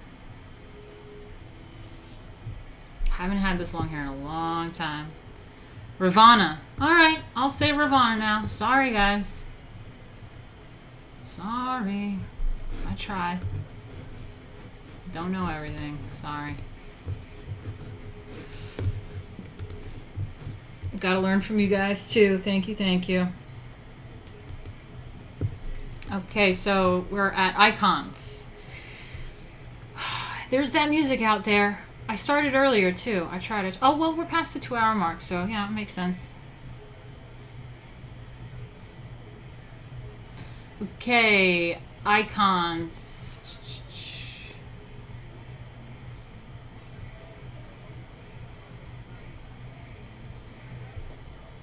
So, okay. Icons played an important role in monastic life. Unfortunately, few early icons survive because of the wholesale destruction of images, iconoclasm, that occurred in the 8th century. Taking down monuments and shit.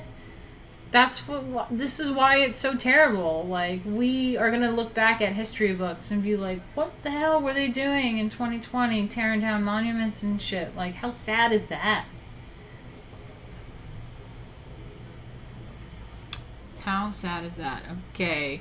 Some of the finest early examples come from Mount Sinai. The technique is encaustic on wood, continuing a tradition of panel painting in Egypt that, like so much else in the Byzantine world, dates to the Roman Empire. The icon depicts the enthroned Theotokos and child with Saint Theodore and George. So that's the Virgin Mary and child with Saint Theodore and George.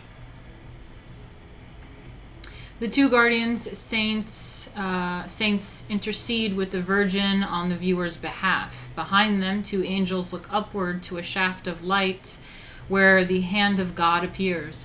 A shaft of light where the hand of God appears. I love that. The foreground figures are strictly frontal and have a solemn demeanor. Background details are few and suppressed. The forward plane of the picture dominates. Space is squeezed out. Traces of Greco-Roman illusionism remain in the Virgin's rather personalized features, in her sideways glance and in the posing of the angel's head, but the painter rendered the saints in the new Byzantine manner. Oh, okay. Let's see, 420. 420, where are you?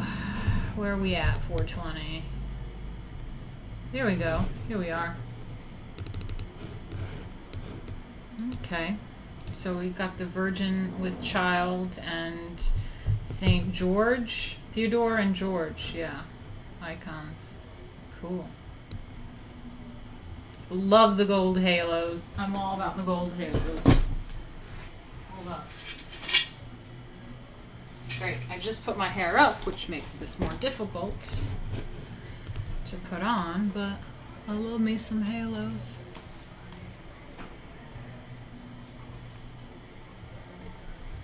Do I look like it now?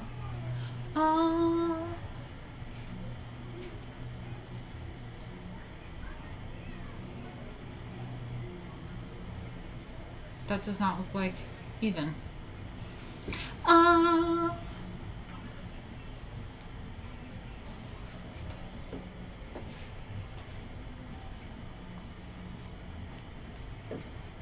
gonna put this back.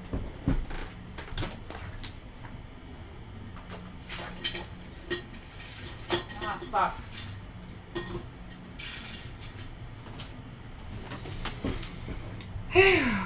Okay.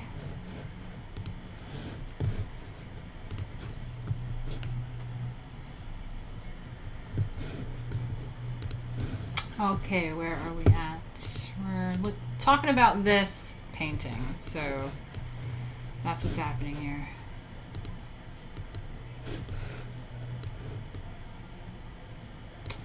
Um, 420. Oh god, this thing is so annoying. 420. Okay. The technique is in encaustic wood, continuing a tradition of panel painting in Egypt that, like so much else in the Byzantine world, dates to the Roman Empire. The icon depicts the enthroned Virgin Mary and Child with Saints Theodore and George. The two guardian saints intercede with the Virgin on the viewer's behalf. Behind them, two angels look upward to a shaft of light where the hand of God appears. The foreground... Oh yeah, I already read all this. Okay, so we're going into Iconoclasm.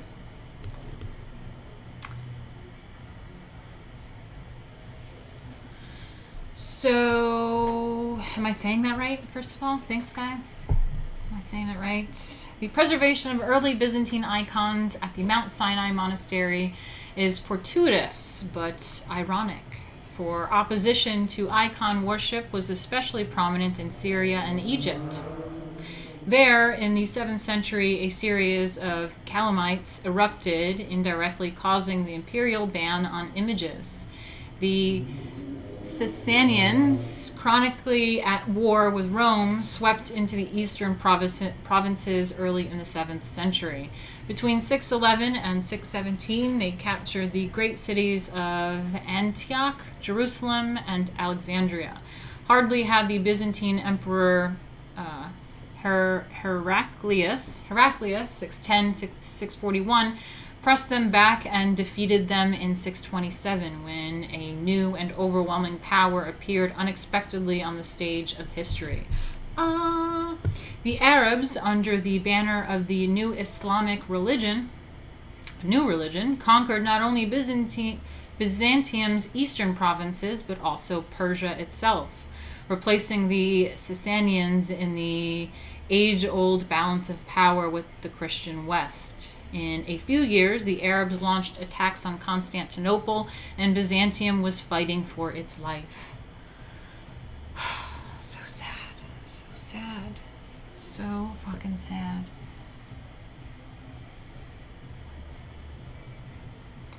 Oh god, the Muslims. Tor, you need to chill with my pronunciation. I try, okay? I try. I look shit up. Okay, these were catastrophic years for the Eastern Roman Empire. They terminated once and for all the long story of imperial Rome, closed the early Byzantine period, and inaugurated the medieval era of Byzantine history. Almost 2/3 of the Byzantine Empire's territory was lost. Many cities and much of its population, wealth, and material resources. The shock of these events persuaded Emperor Leo III, 717 to 741, that God had punished the Christian Roman Empire for its idolatrous Yeah, adulteress? No, not adulteress. Idol worship. I don't know how to say it. I can't say the word. It's idol, Atrous. Idolatrous. So, yeah. So, Leo the Third thought that it was God's retribution for the Roman Empire for its idol worship of icons by setting upon it the merciless armies of the infidel, an enemy that, moreover, shunned the representation in holy places not only of God but of all living things. In 726, he formally prohibited the use of images, and for more than a century, Byzantine artists produced little new religious figurative art. That is sad. Sad, sad, sad.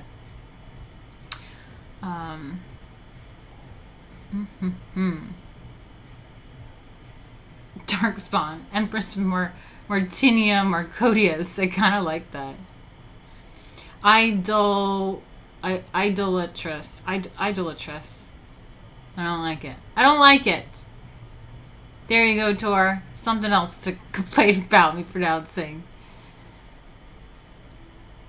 When the Mongols came riding in, the Persians and Ottomans would never be quite the same.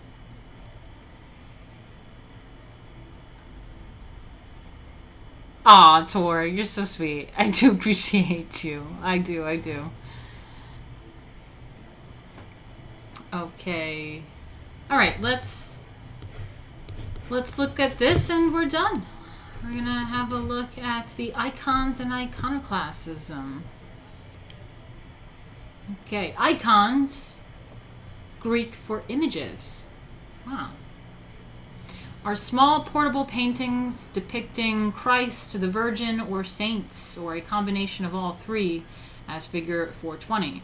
Icons survive from as early as the 4th century. From the 6th century on, they became enormously popular in Byzantine worship, both public and private.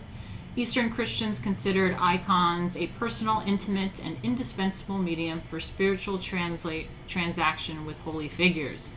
Some icons came to be regarded as wonder-working, and believers ascribed miracles and healing powers to them. Oh, I gotta see that one. 425. Let me see. 425.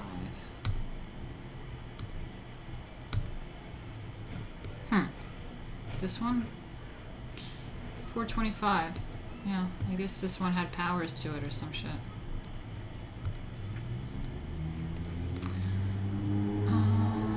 Healing powers. So icons were by no means universally accepted, however. From the beginning, many Christians were deeply suspicious of the practice of making images of the divine, whether on portable panels, on the walls, on churches, or especially as statues that reminded them of pagan idols. Oh, that's true. The opponents of Christian figural art had in mind the Old Testament prohibition of images the Lord dictated to Moses on the second commandment. Thou shalt not make unto thee any graven images or any likeness of anything that is in heaven above, or that is in the earth beneath, or that is in the water under the earth. Thou shalt not bow down thyself to them, nor serve them. Opposition to icons became especially strong in the 8th century, when the faithful often burned incense and knelt before them in prayer to seek protection or a cure for illness. Although the purpose of icons was only to evoke the presence of the holy figures addressed in prayer, in the minds of many, icons became identified with the personages represented. Icon worship became confused with idol worship, and this brought about an imperial ban on all sacred images. The term for the destruction of holy pictures is iconoclasm. The consequences of iconoclasm for the history of Byzantine art are difficult to overstate. For more than a century, not only did portrayal of Christ, the Virgin, and the saints cease, but the iconoclast, breakers of images, also systematically destroyed countless works from the early centuries of Christendom. Oh, God, that makes me so uncomfortable. I don't like that. If I contribute regularly, I get to bitch. Deal? Absolutely. That's fine. You become a character in our stream, and that's totally fine. Deal, deal, deal. Fine. But yeah, that makes me very upset and very uncomfortable, and it's pretty poignant for our society today, which is tearing down sculptures and monuments and iconoclast. Yeah. So here we have the Virgin Theotokos, Virgin Mary, and Child, Jesus, between Saints Theodore and George. Icon 6th or early 7th century, encaustic on wood, 2 feet 3 inches by 1 foot 7 3/8 inches. Monastery of Saint Catherine in Mount Sinai, Egypt. This is what we were just talking about today with the Hagia Sophia in Egypt thing. Yeah, that's right. It's quality bitching. I'll accept it. I'll accept quality bitching. That's fair. That's fair. So Byzantine icons continued the Roman tradition of panel painting in encaustic on wood panels, but their style as well as the Christian subjects broke sharply from the classical models. Okay. All right, I think that we are good with that for today. And we are not going to do Middle Byzantine art. It's not happening. Matthias, are you back? You're back. Okay, well, I'm about to get out of here. So let's look at what we have here. There were some things missed in here in the early Byzantine art, but we'll get to the Middle Byzantine art next time.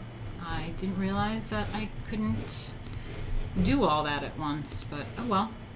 You know, it's always a learning process. It's always a learning process. Let me just delete the middle portion from the description. Alright, and I think there's something else I have to add. What did I forget? Yeah. We have San Vitale, I think, that we missed. San Vitale. Okay. 1, 2, 3, 4, 5. Okay. Description updated. I think that's it. Did I miss anything else? The Pendentives. Let's look from the beginning. Okay, we have Byzantine art, early Byzantine art, the Hagia Sophia, the Pendentives, the San Vitale. Am I missing something here? This is all San Vitale, right? Yeah. And Mount Sinai icons. Mount Sinai icons. Let's see.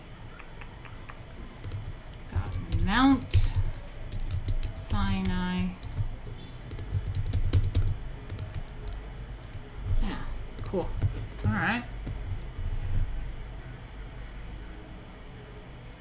All right, what are you guys talking about here? I'll take any last comments, questions, concerns, super chats, and Streamlab donations now, because stream is over, guys. Stream is over. I'm done with it. I'm done with it. Let me see what you guys are saying. So, Jay, Darkspawn says, Orthodox Christians rebuke this ridiculous idea of icons and holy art being idolorous. I don't know how to say it. So, Soldrift says, Mongol leader Timur once said, if you disturb my grave, a fate worse than me will come upon you. And in June 1941, Soviet explorers opened his grave, and within 48 hours later, Nazi Germany invaded USSR. It's crazy. Matthias says, in a thriving society, history would be revered, not revisioned. That's right. 24-hour marathon stream. I mean, I'd do it. I'd do it. Right on time to get to the end, Mattia. Soldrift says, when they put his remains back, the tide turned in Stalingrad. Wow, that's crazy. That's cool. When is the next stream taking place? Should be tomorrow around 6 o'clock. I'm going to try.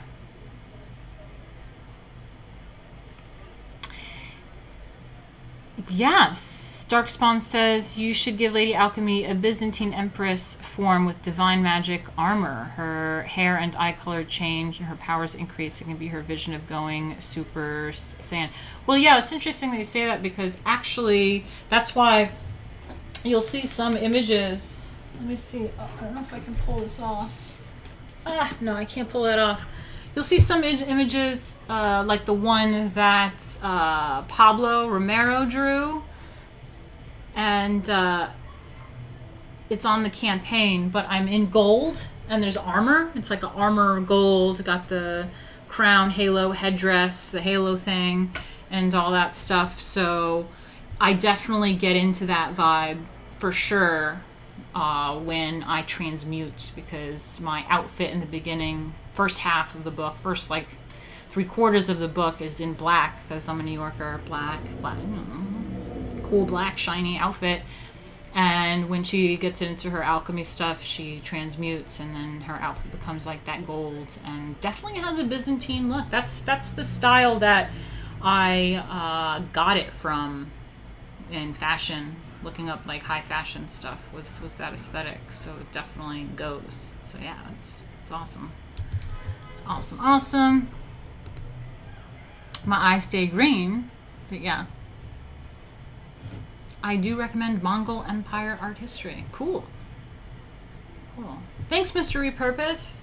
Sent $5, said one more. Man, you guys are awesome today. Good. It really makes up for the rest of the week, I feel like. I was so stressed. I was making like $20 a day. I was like, oh god, this is not gonna cut it. Not gonna cut it. But yeah, some of my Byzantine looks also have like these other crowns, you know.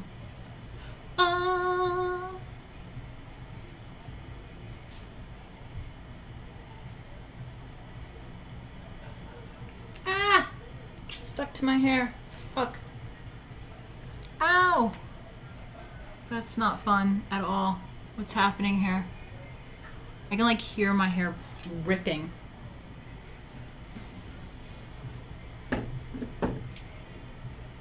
What else do I got here? Got this one. This is a weird hairstyle.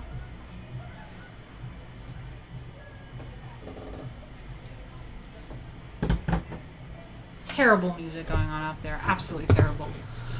All right. Last questions, comments, and concerns. Irene made terrible choices as she kept replacing offices, so no one ever stayed loyal and was eventually overthrown. The name Timur means copper. Martina, so she has an armored form similar to Wonder Woman's Golden Eagle armor? I'm not sure about that. Similar to crowns used for the Holy Ghost celebrations. Cool. What else have you been doing for money? Just streaming, really. Nothing. There's no one's also, as far as performing goes. Yeah, I'm blacklisted and it's really difficult for me to get work, but nothing's going on until 2021. So there is really no performance gigs going on. The theaters are shut down. Everything's shut down. No parties. So I can't do that. I was looking at working at the Butcher on my block, but they require an experienced deli person. I don't know if I'm an experienced deli person. I mean, I've worked at the deli in like my first college in like 2003. I make plenty of sandwiches for my husband and my family. Am I an experienced deli person?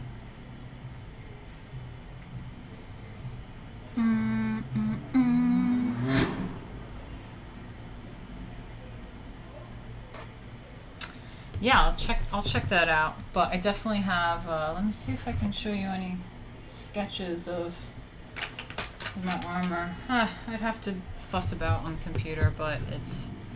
Yeah, there's a lot going on. There's a lot going on. Yeah, I think you need certification.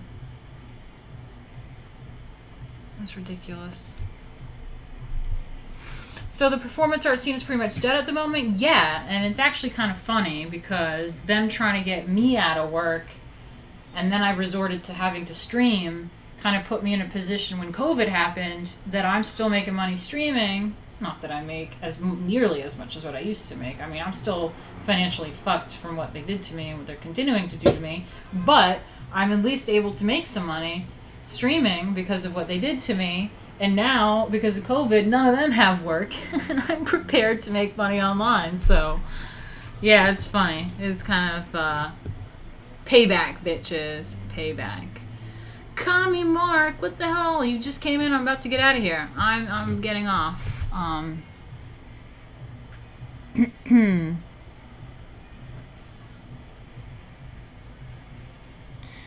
Oh no, onions. If there's a recall on onions because of salmonella, I may be in trouble. I love fucking onions, and I just ate a bunch. Maybe that's why my stomach feels funny.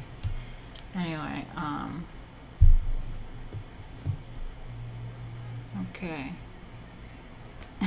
Joke's on them and their saggy asses, says Darkspawn. Yeah, exactly.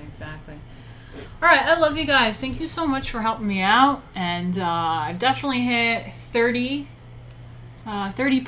on here. It probably would be a lot more because Michael Kolchinsky gave me a decent amount today, but he did it in Super Chat, so it's not showing up on here. But that's exciting. Thanks, guys, so much. What's today? It's Saturday. Who knew? Streaming on a Saturday night, I'd have viewers. That was fun. Who knew?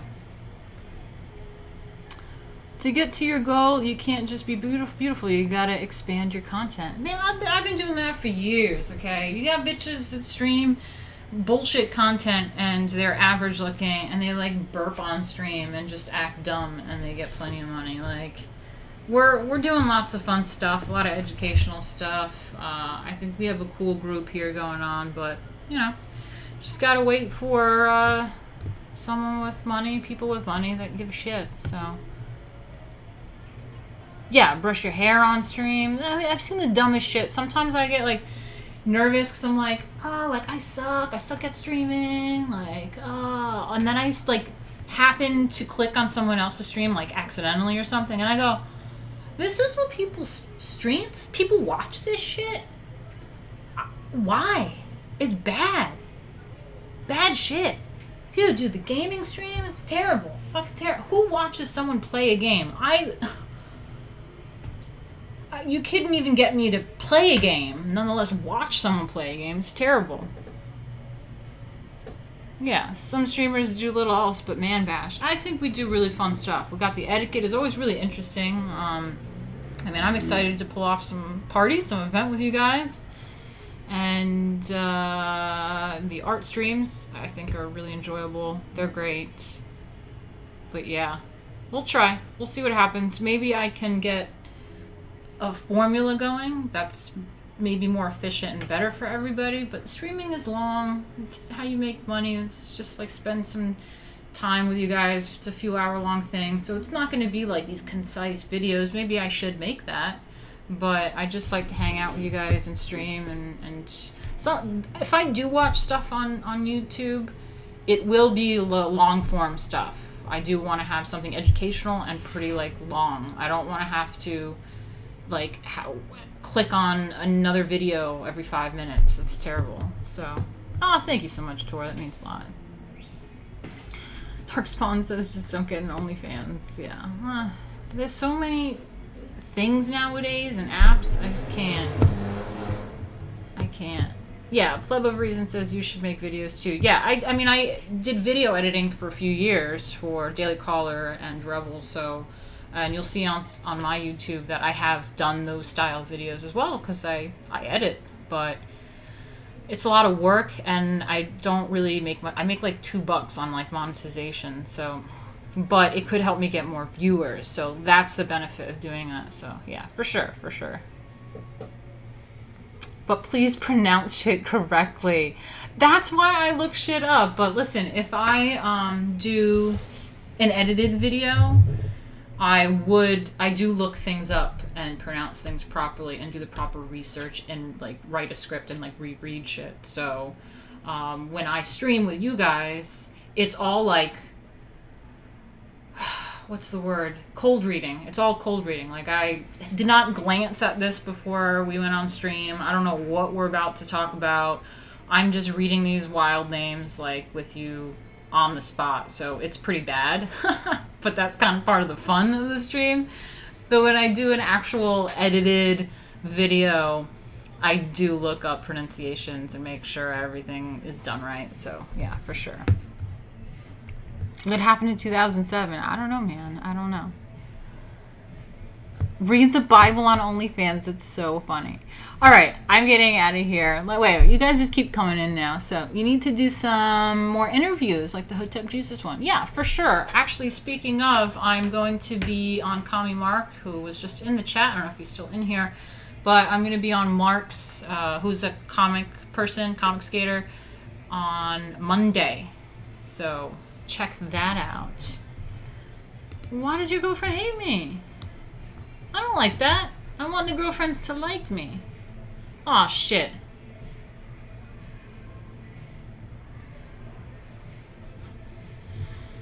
I don't like that. I don't need more haters, girl haters. I need ones that like appreciate it. There's nothing. I mean, look at me. I'm in a fucking sports bra and a t-shirt. Like, I'm not trying to, like, if I wanted to, I could shove my boobs up into some sort of holster and show cleavage, but like, I'm not going that route. I'm wearing fucking David Koresh glasses and like sports bra and a t-shirt, so there's no need to hate me. Like, I'm just really being chill here. So anyway, reach out to Chrissy. Yeah, you and her would get do a great. That's true. You know, I know Chrissy from years ago, from the entertainment industry in New York. We've performed together before, like way before. Like over like 10 years ago. That's crazy.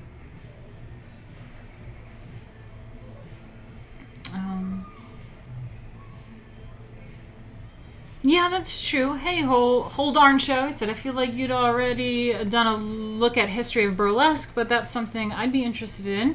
Not that I have any money. No, that's fine. Yeah, I mean, that's a really, really good point. That is something I've wanted to address. I actually wrote an article back in 2016 on my website, and it's called Art in the Nude, and it's something I also want to go over is nudity in artwork, conservative nudity artwork. We got Sistine Chapel, we got all sorts of stuff, and just that whole relationship. And I think there's a lot of conversation to be had there, but also burlesque. The history of burlesque is really interesting because for them being so SJW right now and being so mainstream with every sort of political topic, it's so backwards because burlesque was actually this underground vaudeville crazy theater that they would do really, what is it called, like controversial stuff, shocking controversial political commentaries that were like not part of mainstream culture. So kind of odd that they're being a bit square right now and you gotta fit into their box, because really burlesque is that vaudeville days of really sticking it to the man and being a bit wild. So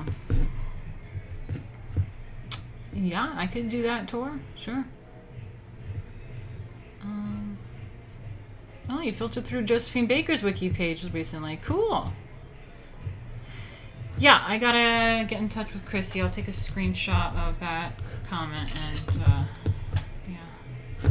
Cool. All right, I'm getting out of here, guys. Love you. I'll see you tomorrow evening. Let's try it.